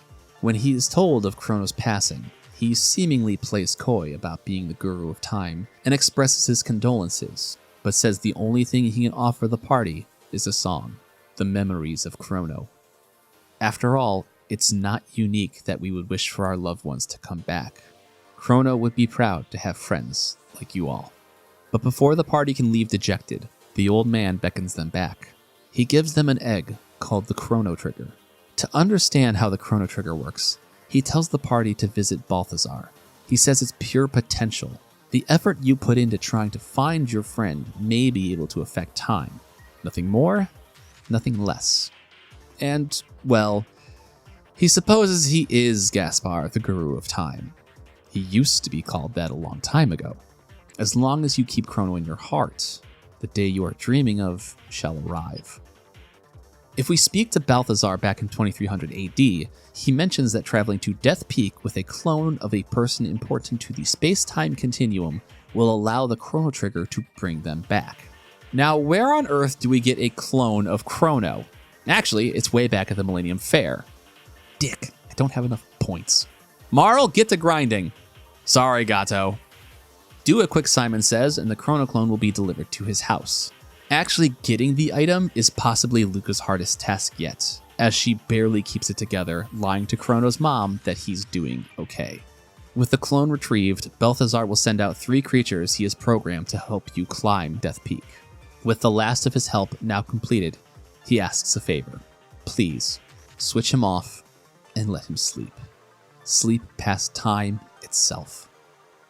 Death Peak is nearby. A blistering and snowy storm would normally prevent the passage, but one of Balthazar's little creatures turns into a tree. Now you can hide behind it when the wind blows and make your way into the dungeon, which is otherwise normal and not trying to blow you off your footing. There's a quick mini-boss inside a cave. It's nothing too special, as long as you focus fire its head and not its body. As a dungeon, it's kind of a breeze because Magus can turn 1, fire 2 through any encounter. Oh, penis, there's another one. This Lavos guy sure gets around. You meet the other 2 of Balthazar's creatures, who are, less critical? I don't know, I feel like I could have figured that one out myself. The third one tells you to push and climb the shell. Whose shell? Well, after defeating another Lavos spawn, you hop on the carcass, which takes a few tries. Get to the ladder and get out of here. At the summit of Death Peak, Marl uses the Chrono Trigger and the pendant to try and summon back Chrono. But it shatters. Marl is despondent, crying out to Chrono as she believes she's lost him forever. However, an eclipse overtakes the sky, and the party are warped to the moment Chrono died in the Lavos fight. Time has been frozen, and with this opportunity, Marl swaps Chrono with the clone. Returning to Death Peak, Chrono slowly awakens, and Marl gathers herself before running over to embrace him, saying he can never leave her like that again. As she holds him, Marl tells Chrono all that he's missed while he was gone. With Chrono back and the party fully formed, we speak to Gaspar.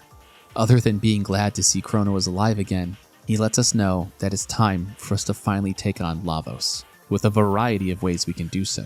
There's the bucket, there's the epic, and even that black omen is somehow tied to Lavos. But more importantly, he tells us that he can sense unfinished business in each era.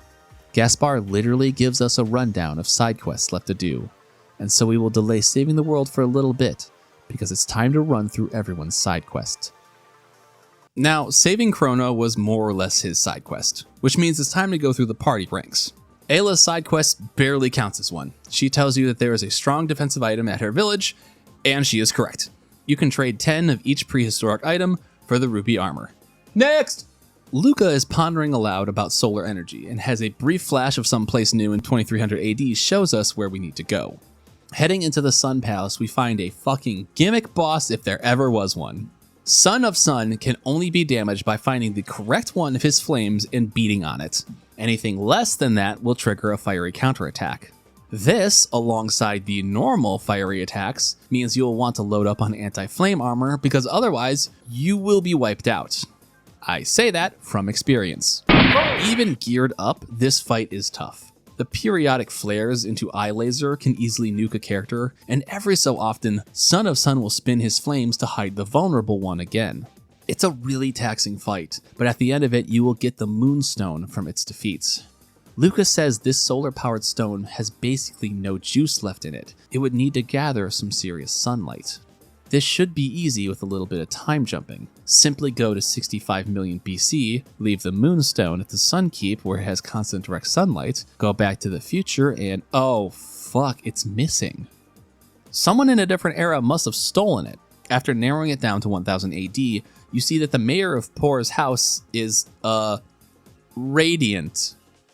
He completely plays dumb about the Moonstone, and if you talk to his family, it seems that everyone hates him because he's a greedy dickbag. So this is a little out there, but what you want to do is go to the past and teach him some manners. If you go to 600 AD, the mayor's house is now the elder's house, and a woman inside would like some jerky. The snail shop at 1000 AD sells it for a pretty penny, and a pretty penny it is worth as the woman in 600 AD would buy it for a high price. But you can just give it to her for free. Shocked by kindness still being in the world, the woman swears to make sure her children understand the value in sharing. Back in 1000 AD, the mayor is now beloved by his kids and graciously gives the Moonstone back. Slam that puppy back in the keep, trip to 2300 AD, it's now overflowing with juice, so Luca takes it home and crafts her ultimate weapon with it. Her dad also uses it to make some bitchin' shades. Next! Gaspar's hint about the ghost of a lofty knight makes Frog think he might know who that is. If you go to the village of Koras in 1000 AD, they will talk about a ghost in the northern ruins. A brain-dead ghost? My god, what did he do to deserve that diss? The northern ruins do indeed hold a ghost, and the ensuing battle against him is futile. After a couple rounds, the ghost seemingly recognizes Frog, confirming this ghost, credit where credit is due, who is kinda brain-dead, is the knight Cyrus. Going back to 600 AD, we enter the ruins and explore where he was haunting. Sadly, we cannot access the door due to the floor giving out.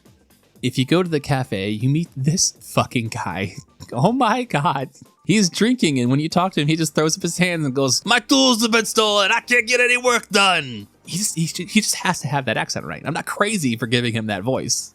We solved this with some more time shenanigans, getting the tools from a similar man in 1000 AD and then taking it back to the fellow in 600 AD so we can get to fixing the northern ruins.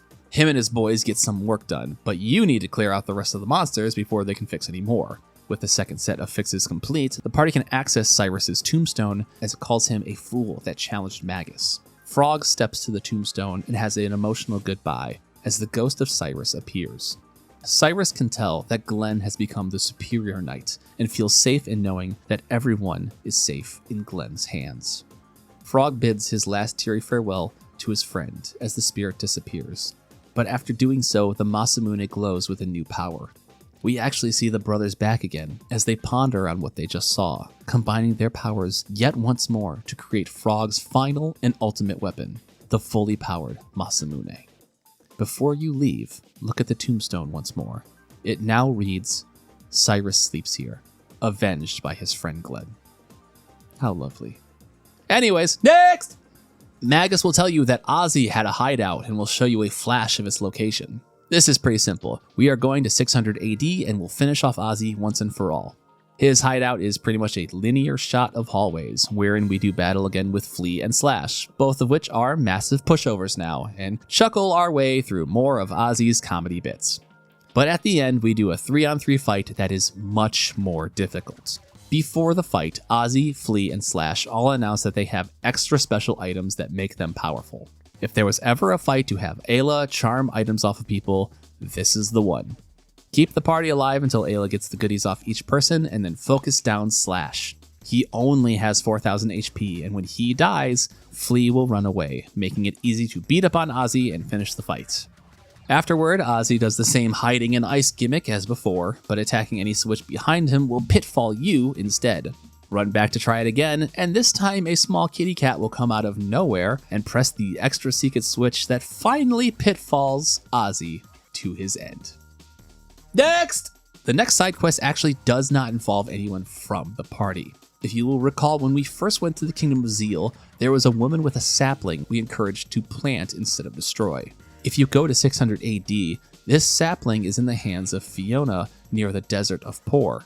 However, she can't plant it yet because of the monstrous desert cyclone cavern right next to her house. Obviously, you hop inside, beat up monsters, collect treasure, and fight a boss. Retinite kind of stumped me. This is a retread from the Zombor fight, but I could not figure out what to do. Physical attacks were missing, physical techs were being shrugged off, elemental techs did nothing, and every time he was attacked, his defense would go up. Upon doing some research, it seems that he is still immune to water/ice spells, but they will lower his defense, and my initial party comp had none of those, so I was basically screwed. I threw Marl in the party and tried again. Immediately, I got that pop-up I was looking for. Water, hardened sand. Looks like that was the ticket. Retinite is still kind of difficult and awkward, but I was able to take him apart with constant ice 2s to lower defense and physical techs to do damage. It was definitely the first fight that I wasn't just puzzled by, but outright stumped when trying to figure it out. Reporting back to Fiona, she says that even with the beasts gone, it would take centuries for the sapling to grow into the forest. Immediately, Robo offers to help. Oh my god, look at him go. I love you, Big Bubba. I'll be back in 400 years. One skip through time later, and a lush forest stands with a shrine in the middle. Inside are nuns, giving thanks to Fiona and Robo for their hand in the forest. And Robo himself is the centerpiece of worship here. Chrono turns him back on, finding Robo overjoyed to see his friends again after 400 long years. And then we get possibly the most famous scene in the game, the campfire scene. The party rests surrounding the campfire as Luca tends to Robo. Robo says that after 400 years, he does not think Lavos is responsible for the time gates as they all originally thought. Instead, he thinks there was a purpose in the party seeing all of these events throughout time, as if some sort of entity wished for them to witness it all.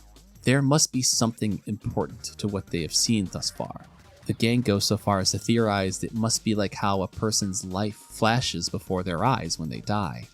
Maybe this entity is flashing back across time, thinking about its regrets and what it could have changed. Marl asks Luca if there's anything she would go back and do over, and Luca kinda blows the question off.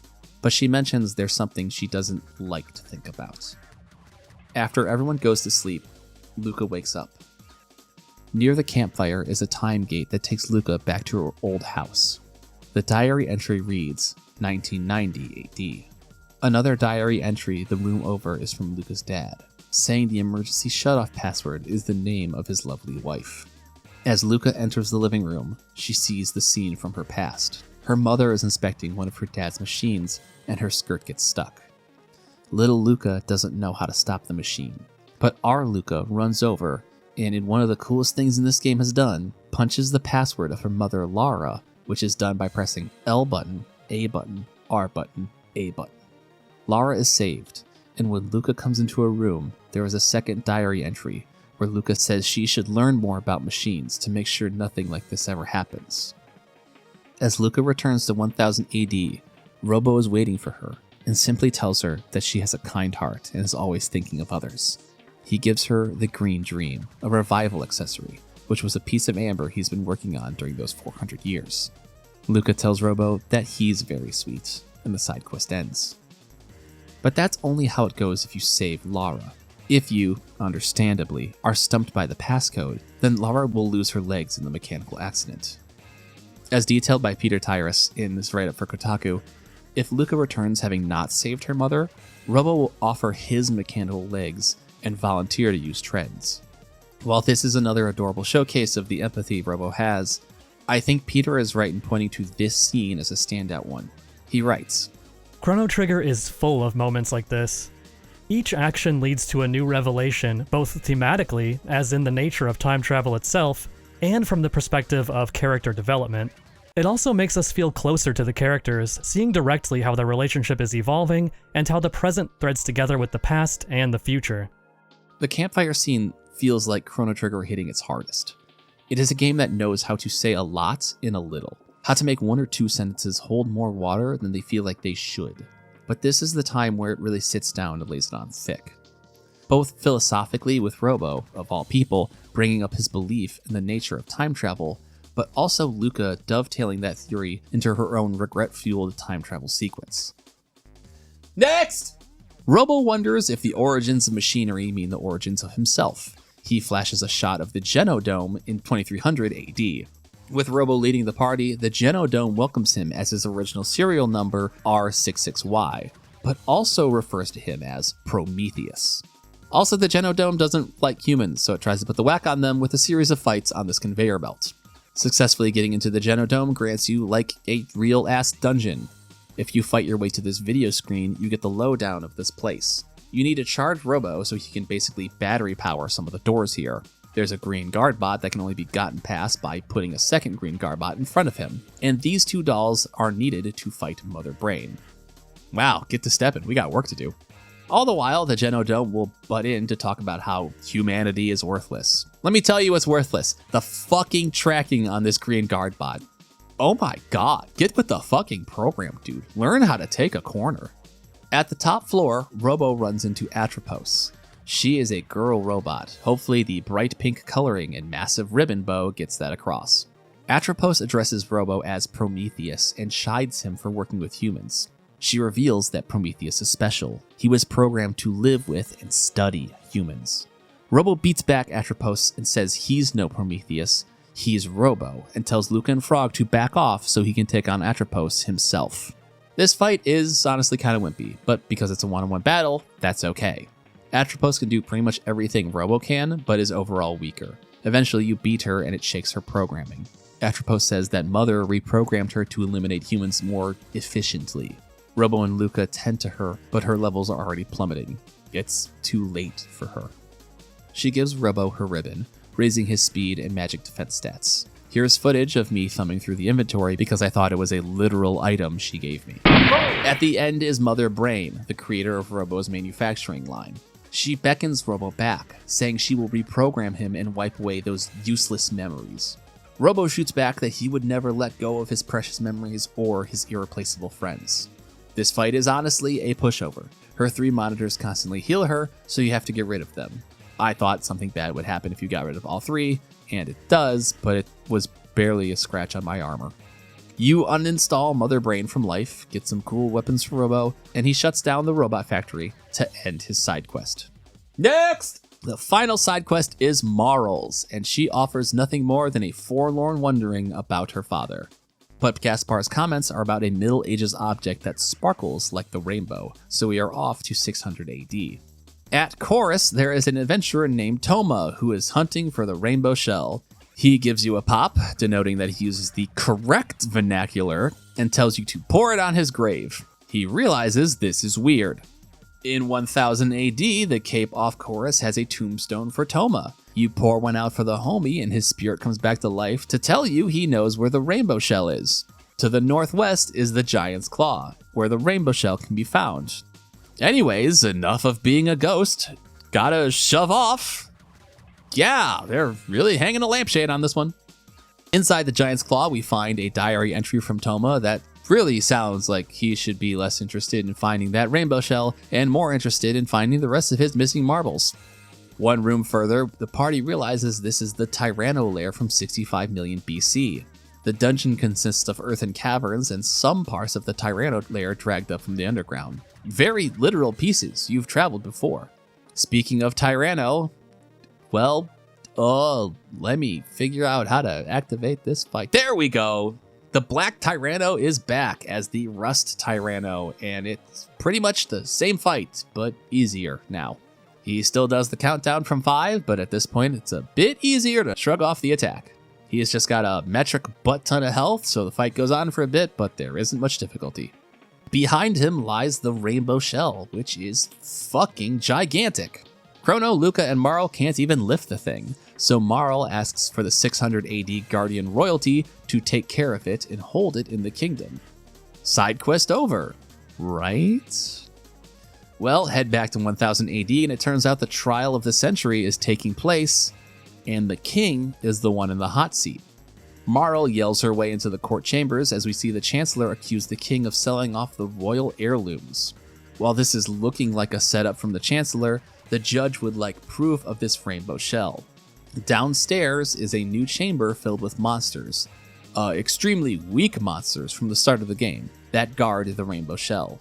The royalty of 600 AD built this wing to store it, and the party takes a prism shard as proof of its existence. While rebuked by the guards to re-enter the court, Marl says she knows another way in. Meanwhile, it looks bad for the king. The fix is in, and he's about to be served with a guilty hearing. But before he can be taken away, Marl busts through the stained glass. Look at her go! And saves the day before presenting the prism shard. The Chancellor blows a gasket and reveals that he is Yakra the 13th. Yes, this is revenge after 400 years. This fight's pretty fine. Yakra the 13th can hit with some decent oomph behind it, but it's nothing too special.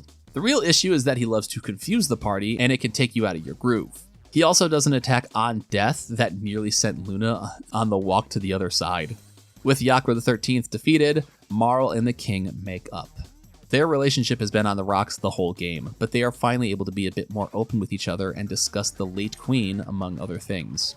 Back in the throne room, the king bids you all a safe travel, but before you can leave, Melchior rolls in and says it's his turn to shine. He can use the rainbow shell to make some endgame gear. And with that, all the side quests are over. It's time to save the world. There's a couple ways you can do this. As Gaspar tells you, you can use the bucket to fight Lavos, you can hop on the Epic and go to 1999 AD and fight him that way, or you can assault the Black Omen, which is no doubt tied to Lavos. The Black Omen is in 3 separate timelines, and you can tackle it thrice if you go backwards through time, 1000 AD, 600 AD, and then 12,000 BC.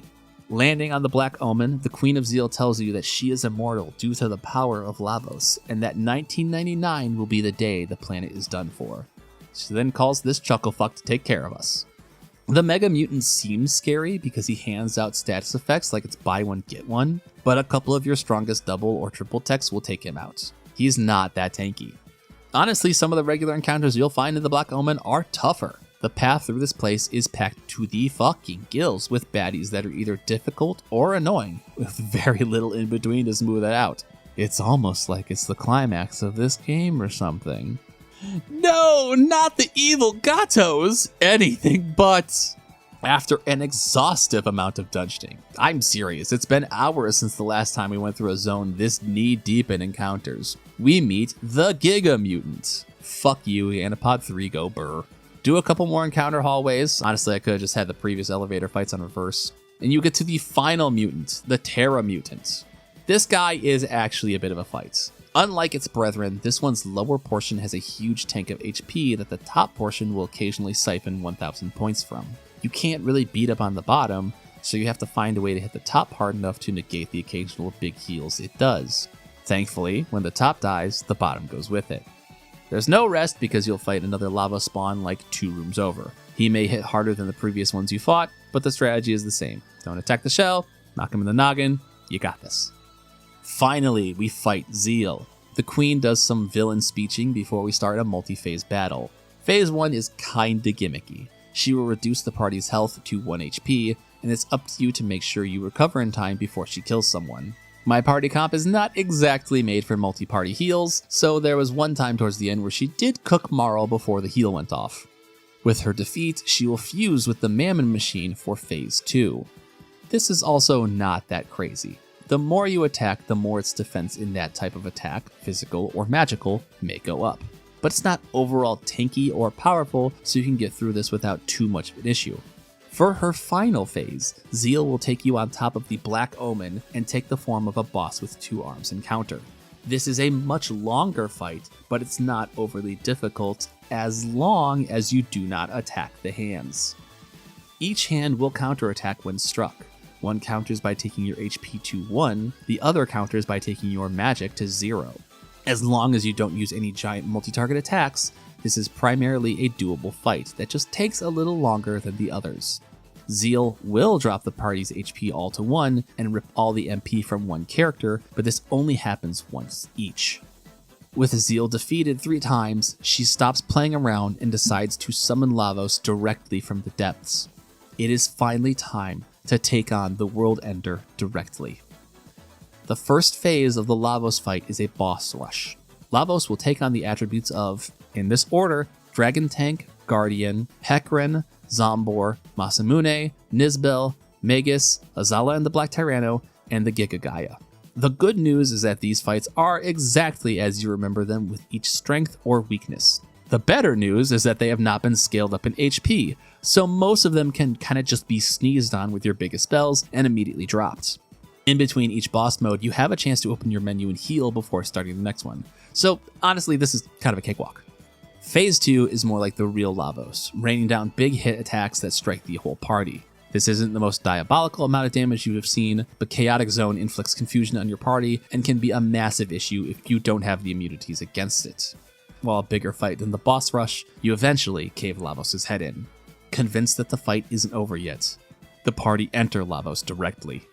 As we approach the rapidly beating heart of Lavos, we find the true creature inside. The boss and 2 arms fight to end all boss and 2 arms fights. You cannot directly blow past the arms in this one. Lavos himself will take practically no damage until the arms are gone. And with the healing and status effects that the arms can inflict, you will want them gone as fast as possible anyways. Thankfully, they go down pretty fast. The left one actually has a little bit less health than the right one. And then you could take on the core of Lavos.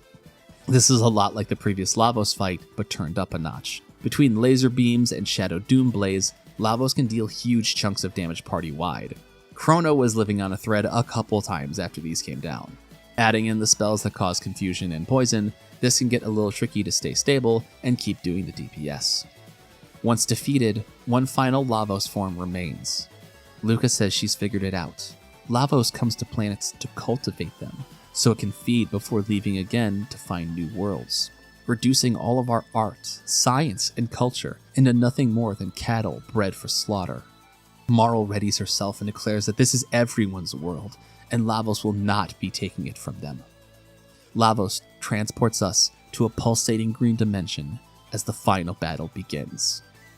Interestingly, this fight has a bit of a trick up its sleeve. Lavos is not the humanoid figure in the middle, it's actually the right bit. The left bit and the humanoid have significantly less health. It's trying to bait you into taking out both bits and leaving the humanoid for last, so you run into the right bit while the others possibly survive. The left bit is the healing bit and has magical immunities, and the humanoid is the nuker. The humanoid will warp time, which is a prelude to one of its massive attacks. Multiple times I lost party members because it simply did more damage than the character's max HP. This will easily be the hardest boss in the game to stabilize against. The only time it feels sturdy is when you are beating on just the right bit. But of course, after a while, it will revive the left bit and humanoid. This is about as interesting of a final boss as you can imagine. It's got great difficulty, an interesting twist, and it takes some time, but never feels like a drag. Once Lavos is finally defeated, time begins to rapidly shift before the party is overtaken. Chrono. Chrono. Chrono! A soldier alerts to wake you up. Your stay of execution has been cancelled. Your sentence must now be carried out. Chrono meets with the king as Marl busts in to try and convince them Chrono has done nothing wrong. The king agrees, noting that Chrono saved the future. All manner of time period characters appear and acknowledge that the past, the present, and the future have been saved. Luca appears to explain that she brought Marl's family together to explain everything. That's right, people like Doan or Kino are all part of Marl's lineage. Her family stretches through time. The fair is now a moonlight celebration in honor of time itself being saved. Together, Marl and Chrono parade around the square in celebration, eventually checking in with the other characters from 1000 AD, like Chrono's mom, who honestly made me laugh really hard. When Marl and Chrono return to Luca's time machine, they realize it's time to say goodbye. Everyone needs to return to their timelines. Ayla and Kino return and promise to raise strong ancestors. Frog and the King return, but not before Marl gives Frog a genre-mandated kiss. Marl asks Magus if he's going to look for Shala when he leaves. Magus says nothing as he departs. Most emotional, however, is Robo's goodbye.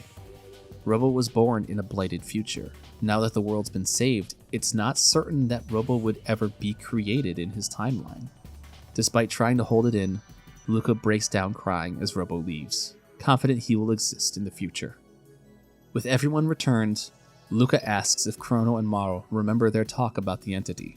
Luca believes the entity is finally at rest, and Marl agrees. Before the time gate closes, Chrono's cat accidentally runs inside, and his mom goes chasing after it. The gate may have closed behind them, but since they still have the epic, it looks like they are going to travel through time once again.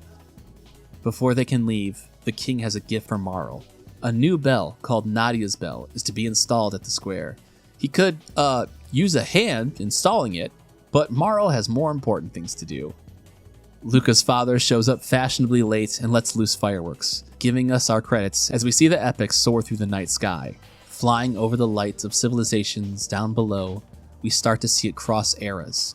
Robo and Atropos sit side by side in a future where nature still lives. Ayla and Kino ride dactyls through the sky. Frog leads the king and queen over the bridge, and Magus floats alone on the mountainside. The epic fades into the stars as the camera pulls back to show a healthy blue and green planet, saved and safe from its previous threats. They weren't lying. This is really one of the best to ever do it.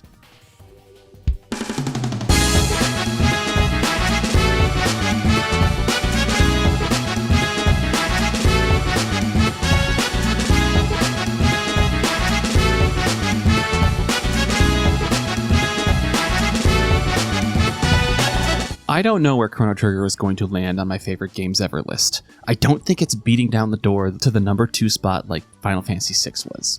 Maybe I'll have to sleep on it to see where it truly lands. But I can tell you this with full confidence. It's the most impressive game I've ever played. It's probably the closest thing I can say is objectively best, which is terminology I do not commonly swim with. Every single second of this game is like watching the masters paint. It's actually quite hard to describe how technologically brilliant and immaculately well put together Chrono Trigger is.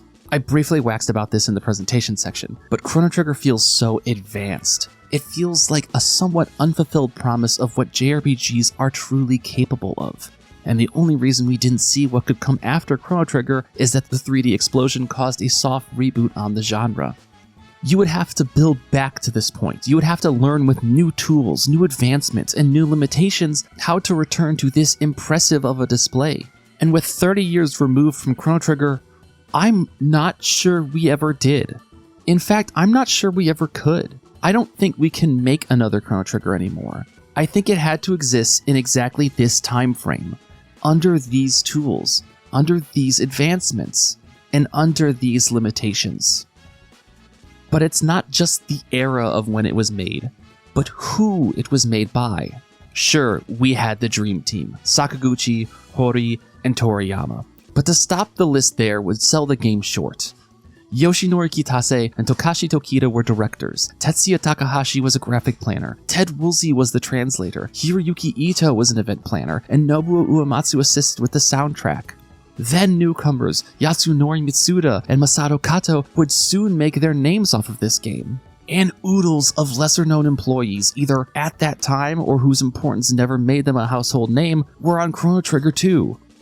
Tetsuya Nomura, Akihiko Matsui, Ken Narita, Matsuzo Machida, Ieiji Nakamura, Katsuhiko Aoki, Yosuyuki Hone, Noriko Matsueda.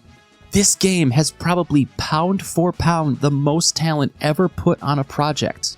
When you look at all the names who had a hand in making Chrono Trigger, it's like, well, fucking of course it's perfect. How could it be any less than? I'm going to belabor this point a little bit later, but Chrono Trigger almost doesn't feel real. It does such a good job of using its limitations as a benefit. You visit the same locations across different time periods. Sometimes this allows them to reuse assets, but primarily they don't. It perfectly threads the needle of being efficient and pulling the wool over your eyes to make you feel like this world is massive, real, and breathing. If you were to list the amount of locales, it might seem small. If you were to zoom out and look at how many rooms are in a dungeon, it might seem short. But during play, the world feels gigantic. It feels almost unfathomably large. You start seeing what isn't there, but could be. What became of this location in another era? How has the world shifted in the hundreds or thousands of years since? And what's most important is that Chrono Trigger can reward you for investigating this. There are some instances where the world does shift, and it shifts in non-plot critical ways that you have to discover for yourself if you are curious enough. Here are the main examples. 1000 AD, after defeating Magus. Take Marl back to Guardia Castle to see her and her father get into an extremely teenage feelings fight. Marl accuses her father of being too glued to being a king, and his neglect causing her mother's passing. In the middle of this yelling match, the king disowns Marl and all her hoodlum friends. While being a big grump in his chamber, you can bring him the special item, Jerky, as a gift. It's apparently his favorite snack. Comedically, he blows up at you because it's so rich and he has high cholesterol, booting everyone from the castle immediately. Also 1000 AD after defeating Magus. At Medina Village, the monsters now worship a statue of Ozzy instead of the Magus one. When you finish Magus' side quest and defeat Ozzy in 600 AD, the statue will be gone and the mystics will now be a happy and peaceful breed. 600 AD after defeating Magus. You can talk to the Guardia villagers and they will declare this a time of peace after you defeat Magus. Taking Frog to the castle sees him and Chrono hailed as great warriors. The king tries to get Frog to take on the title of knight, but Frog is still a little too humble to accept it. After charging the pendant, you can travel through time and open up those black boxes you previously saw, but some of them can actually be upgraded via time travel. If you look at a chest at 600 AD, decline to open it, then open it in 1000 AD, you will actually get a better version of the equipment inside. And maybe the most important side quest-ish thing in the game, something I'm sure people have been screaming at me to mention for a while now, the multiple endings. In what might be a first for the genre, Chrono Trigger allows you to do a new game plus, taking your party back through the game without resetting anything, and, importantly, allowing you to challenge Lavos at any time. Depending on when you decide to defeat Lavos, you get a different ending. I'll have to really research this, but this might be the first big instance of a new game plus in a release of this nature. The ending I told you about, called Beyond Time, is kind of the main ending.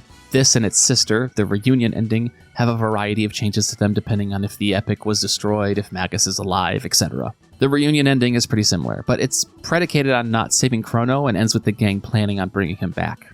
Other endings vary. Some feel jokey, like the ending where Frog and Lene get married, so Marl is now a half-human, half-frog creature. And some feel Easter eggy, like the Good Night ending, which is just two creatures goofing around during the credits roll. I'm not going to go over all of them, but there are two I want to point out specifically. The hardest ending to get, earned by fighting Lavos at the very beginning of the game, nets you the Dream Team ending. This is a chance to explore around and talk to the many people who worked on this game. By going everywhere and talking to everyone, you will unlock the back room, where you get a quick chat with the bigwigs: Toriyama, Hori, Uematsu, Aoki, and Sakaguchi. I love their little sprites so damn much.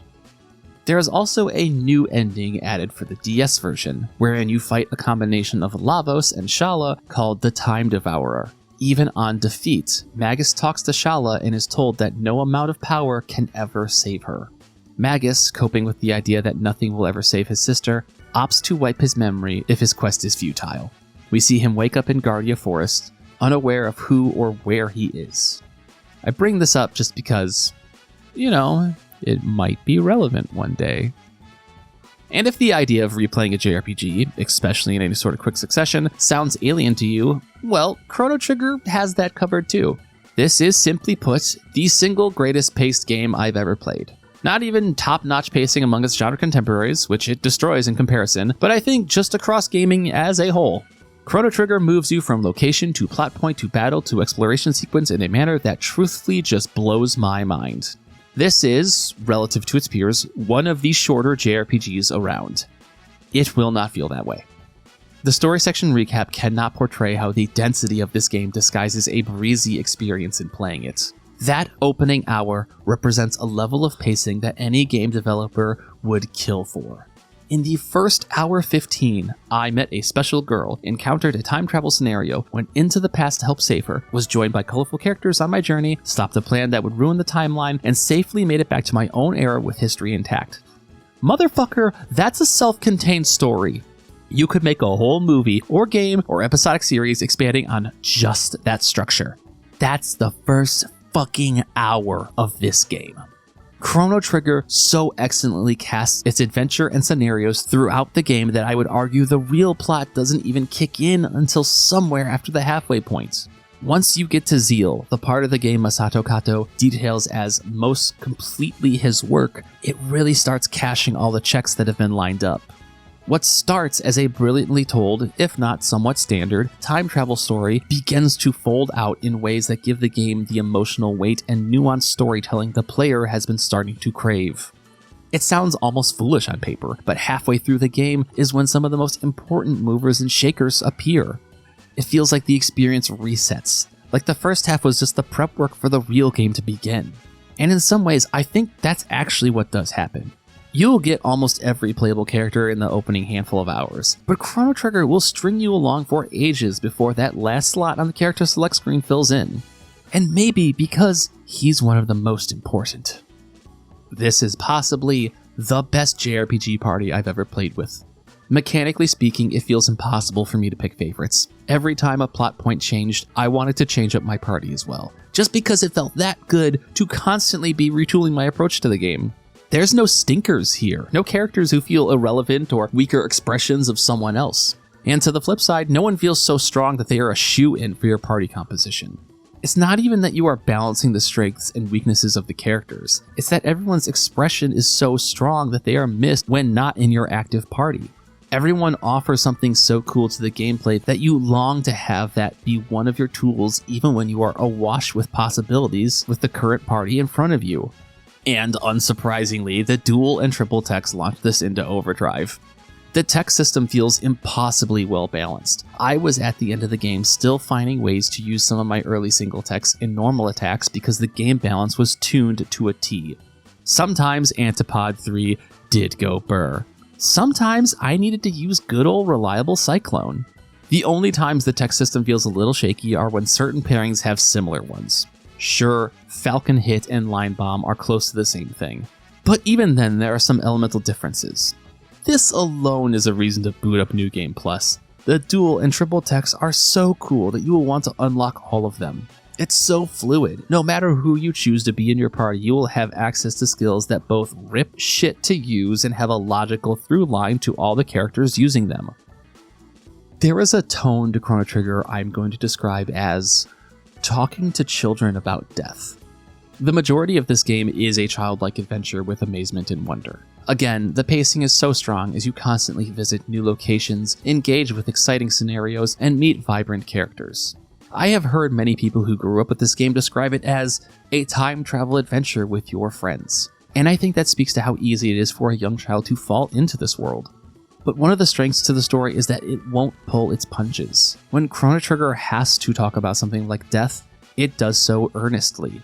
It doesn't skirt around it to try and keep the kids ignorantly happy, nor does it revel in it to evoke a dark or edgy tone.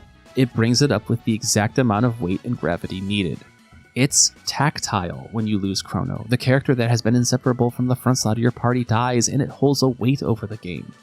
You can bring him back, but you can also finish the game without him. His death can be permanent. The first time Chrono Trigger shows this tone is when Marle comes back from being time paradoxed, and she's upfront about how terrifying existing in nothingness was. It was awful. I can't recall it all. I was somewhere cold, dark, and lonely. Is that what it's like to die? Dude, that's scary. There are lines in this game that are dipped in terror. There is such a weight to hearing Chrono's mom describe the beautiful day outside as the sun shines off the Black Omen. The way she describes the Doomsday Machine with the same normality as her original line about hearing Linnéa's bell is chilling. This is a game about death and fighting off the apocalypse. It starts with a very straightforward evil villain in Magus, but once the game shows that saving the world isn't that cut and dry, you have to reckon with the fact that there is no evil for the party to defeat. Lavos is not maniacal or vindictive or insane. Lavos simply is. There is a very long article on Chrono Trigger through the lens of existentialism that is very much worth your time to read. In particular, the analysis of just how much of the cast is dealing with some form of identity crisis being my favorite parts. But I would like to highlight one passage for you. Furthermore, the end of time is presented as a static location, not as an event. That time's end is taken for granted and used as a home base of sorts in Chrono Trigger is meaningful. Note that it implicitly dismisses any number of end-of-the-world mythologies, while simultaneously satirizing its own materialist position through the placement of an old-fashioned lamppost as the only light left in the universe. Because we are supposed to believe in so many different time periods and genres throughout the game, from a medieval war against demons to a robot-dominated future, the end of time cannot be one that reveals some transcendent meaning, because that would invalidate some of the era-specific struggles we are supposed to care about. For this reason, we get a minimalist end of time that refuses to pass judgment on the past, to redeem it, or even to contextualize it. Unlike traditional afterlives in which justice is rewarded and evil is punished, the end of time is simply an empty stadium after the big game.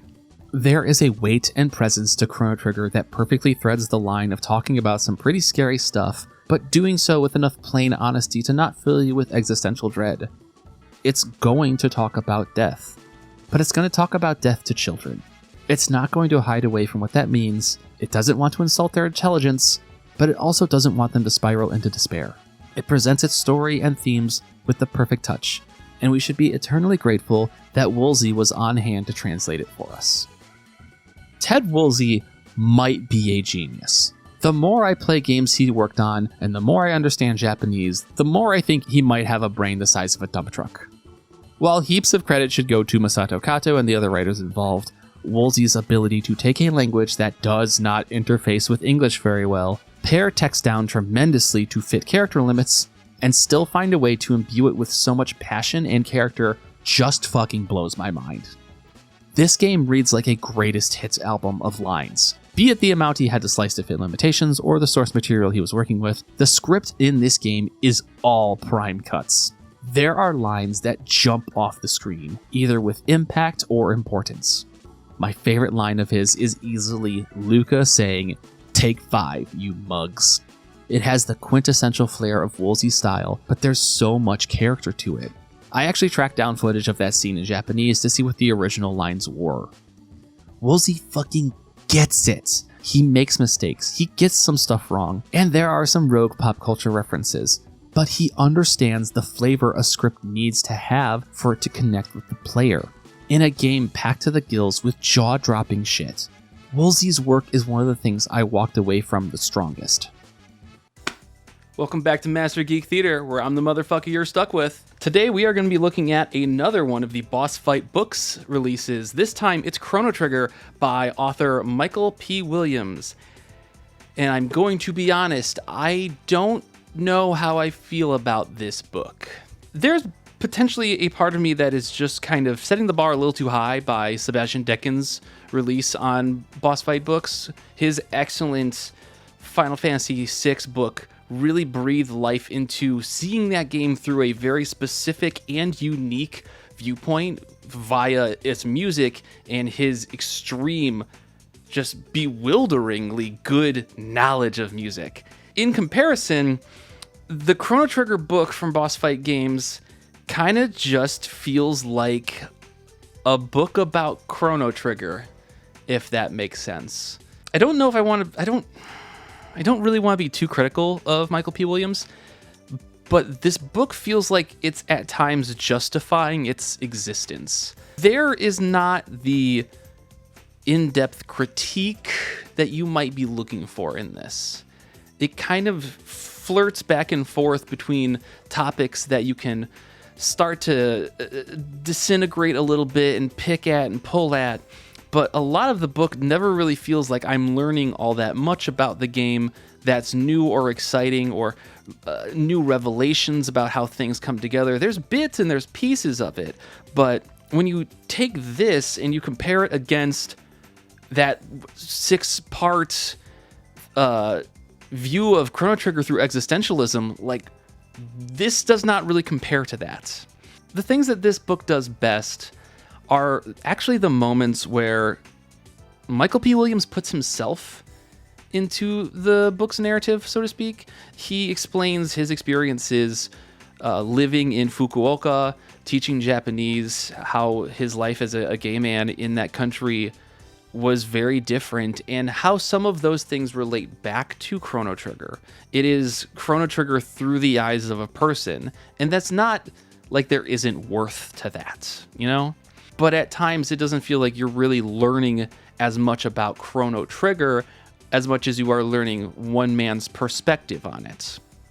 Where you find the value in that is up to you. Sometimes it does work. Sometimes using that lens as a gay white male from America in Japan really reflects nicely on discussing why is everyone kind of a heteronormative white person in Chrono Trigger. Well, it dovetails into how Japan can see monoculture and how that can represent in games. Like, that's very worthwhile. Those are the parts of the book that really justify it being there and being something worth reading. But then the last chapter is also a frankly Cinema Sins-esque dissection of how the time travel in Chrono Trigger works, which, fuck you, dude.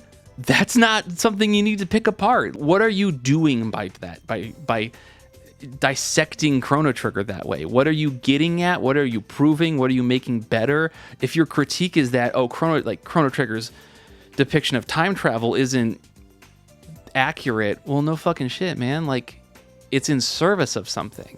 And that's, I think, kind of my issue with the book at times. Is like, it doesn't feel like the point of what it is in service of is being discussed as much as a somewhat almost 2010s like internet game writer pedantic pull apart. And this was originally printed in 2014, so probably written, a year or so beforehand. It does at times feel like that era of writing if you were around to experience that. And I'm being a little bit critical of Michael P. Williams. This isn't like a terrible book. It's just, it doesn't live up to what I think my expectations were. The part of it that is probably the most worthwhile are the interviews with both Chrono Trigger translators. He does get Ted Woolsey, and he gets, oh goodness, what is his name? Tom Slattery. Yeah, there's a long pause in the video where I had to go find down that name. I knew kind of what it was, but I didn't want to get it wrong on mic. In general, I don't think this is like a bad book, really. It's fine. I think its issue is the competition in and around it. Like I said before, the write-up on Chrono Trigger through existentialism does what I think I want this book to do, and quite frankly, there's a lot of writing about Chrono Trigger out there. This has a lot of competition to step up to, and I'm not sure it makes it all the time. Now, I want you to follow me for a little experiment. Pull up a picture you took from your phone. For example, here is a picture of Milky Way. She's my little baby and looks quite lovely. This picture is roughly the same size as the entirety of Chrono Trigger. Everything that encompasses the experience of Chrono Trigger fits onto a 32 megabit cart. But in the mid-90s, this was one of the largest productions in console video gaming. 4 megabytes bought them graphics and music and scenarios thought not possible. And they needed a development team larger than many of that time. It took a village of people, some of the most talented people in the industry at that time, to create something this big. And it's still only 4 megs. That's an amount of information so small that it rivals a picture of my cat. Gaming, like any advancing technology, grows and expands and is able to do new and bigger things with radical and consuming inventions, but I'm not sure anything since then has been able to rival Chrono Trigger. More advanced does not inherently mean better. In his write-up for Socks Makes People Sexy, Pat says the following: "From the instant I began a new game and started guiding Chrono towards the Millennial Fair, the graphics had me entranced. Now that it's been 15 years since Trigger's release, and nearly as long since the SNES ossified and sank into the obsolete video game hardware strait, Chrono Trigger's graphics are actually even more stunning than they were during its heyday. Two-dimensional pixel graphics were taken for granted during the pre-CD-ROM days, since there wasn't much of a viable alternative in most cases, but now that they've been reduced to a dying art, it's that much easier to appreciate what an achievement Chrono Trigger's visuals truly are. While the big set pieces, the courtroom, the solar eclipse at Death's Peak, the moon over Magus's Keep, are impressive, the real eye candy is in everything else, the particular visual textures of each time period, from 12,000 BC's resplendent golds, bronzes, and purples to 2300 AD's rust, filth, and grit. The character's physical mannerisms, such as Marl's folding her hands behind her back, Magus's fidgeting with his gloves, the black Tyranno narrowing its eyes and flaring its nostrils, and the consistent, fastidious attention paid to details and minutiae that a less dedicated developer might not have even bothered with, such as the object in Chrono's bloody kitchen. Chrono Trigger is able to do so much with so little. I think that's one of the key points of brilliance to this game. Characters do not realistically have that many movements, but they have just enough to wholly understand their personality. The script is smaller than many games after it, but it says just enough to make sure that every line lands with impact.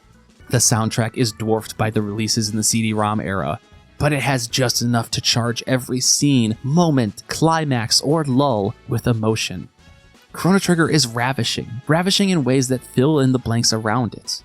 At multiple points during my playthrough, I was in awe of just what it was able to do, constantly thinking, how did they have room for this? When seeing graphics for one-off cutscenes or visual effects unique to a boss encounter. There are physical limitations to these games. You eventually hit a limit of what you can put in. But Chrono Trigger feels limitless. It so accurately hits all of its marks that it feels complete in ways games almost cannot possibly feel. My father once told me the space between the notes is as important as the notes themselves. That's exactly what Chrono Trigger understands. It's been daunting to write about Chrono Trigger. Hell, it's been daunting just doing this video. Part of the reason it took so long is because note-taking in Chrono Trigger is ceaseless. Every minute something happens, I have to write down. There's almost no downtime, no lull of mindless dungeoning with random battles because Chrono Trigger doesn't have that. Maybe the reason Chrono Trigger isn't beating down the door to be my favorite game ever is because it was work to play this for the show. I'm sure all the tech problems I was having with recording didn't help either. Maybe my thoughts will solidify when I play the DS version. I definitely plan on doing that for the Gaiden series one day. But I also think I would call Chrono Trigger the free space of favorite video games. Your bingo card is going to have a free space in the center, and Chrono Trigger is exactly the type of game that should go there. It's a unicorn. It's a game that borders on perfect. It's a game so critically lauded that it should just be a given that someone likes Chrono Trigger because, duh. And I want to camp out on that for a second because I want to make sure it's clear. Yes, I am 30 or 40 years old, and yes, the cold open of the clock coming through a CRT instantly calls to mind the sense memory of sitting at my neighbor's basement when I was 6 years old. But this wasn't my game. I did not play this at age 12 and have it form my personality. I saw it, and I played through some bits and pieces, and I loved what was there. But I have not beaten this game until today. This doesn't even hold the same power over my life that Final Fantasy VI did. I bring this up because it's all too easy for me to come off sounding like another old glazing a consensus GOAT game from our era. I am playing Chrono Trigger to completion 30 years removed from its origin, and I can say with full confidence, this game is still revolutionary. It's revolutionary in ways that only existing within its time and tech can make. There is nothing outdated about Chrono Trigger, nothing stuck in the past. I don't think you can make a better Chrono Trigger now or any time up to now. That's not me saying that things were better when I was a kid, but that Chrono Trigger was only possible due to the circumstances that led up to its development. Chrono Trigger exists on the perfect console to contain its scale and scope, being made by a company that was learning and growing through some of their best games, assisted by their longtime friendly rival, one of the greatest mangakas in history, and fresh-faced legends to be. But Chrono Trigger is also great because it had the budget. Chrono Trigger and Final Fantasy VII share a secret sauce I want to highlight. Money. And I don't necessarily mean money in the development cost sense, but having access to technology and production that set themselves apart from the pack, and then having a stockade of talent who could use it.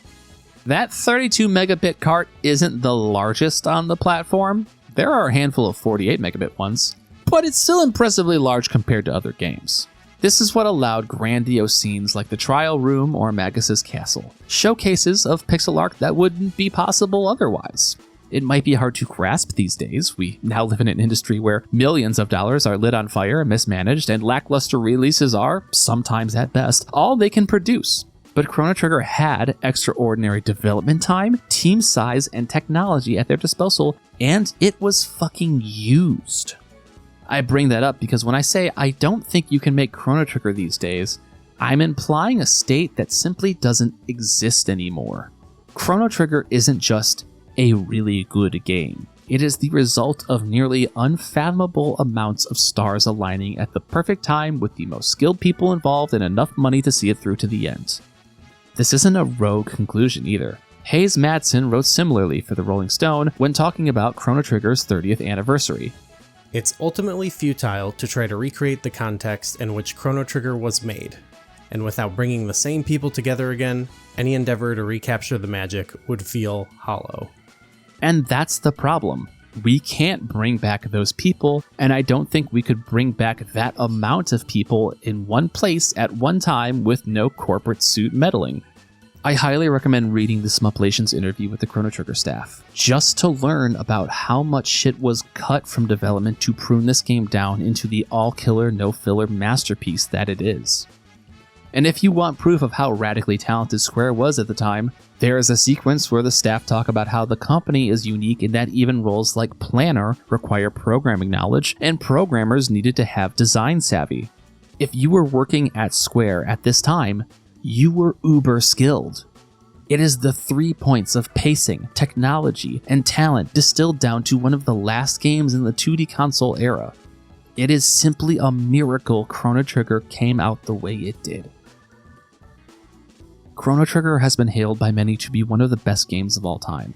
You have heard this for years, and years still you will hear it more. If all of these hours later, there is one thing you take away from me, please let it be this. It is not the nostalgia talking. That Gen Xer is not just remembering the good old days when they tell you about Chrono Trigger. There are some games that show their age, some games that are iterated upon to be bested by what came after it. I do not think that has or ever can happen to Chrono Trigger. It's not a normal game. It's a super game. Literally the most expensive game for the SNES at that time. It hasn't been forgotten that Chrono Trigger is one of the best. But I do think it has been a bit forgotten just how much power, money, and luck went into making it real. It really is that good, and it will live on forever.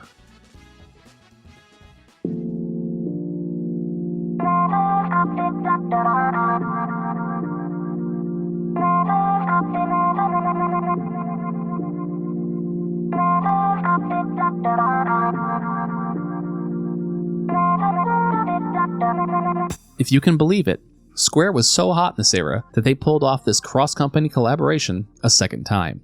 Maybe to an even more impressive degree. After teaming up with NX for Chrono Trigger, Square was able to partner with the notoriously protective Nintendo to create a JRPG for everyone's favorite plumber. Even gaming superstar father figure Shigeru Miyamoto was on the project as a producer. Super Mario RPG Legend of the Seven Stars came out in 1996 as a massive hit, both in Japan and America. This would be Square's final game in America for the SNES. While Japan would get Treasure of the Rudras, a JRPG based around a unique magic system where players can craft mantras to create spells, and Treasure Hunter G, a turn-based RPG that Square published but was actually developed by Sting, who you may know for games like Baroque, Yggdra Union, and Dokapon Kingdom, before Square called it quits on the Super Famicom. With Square's time on 16-bit hardware coming to an end, it is impressive to understand just how prolific they were in creating successful RPGs.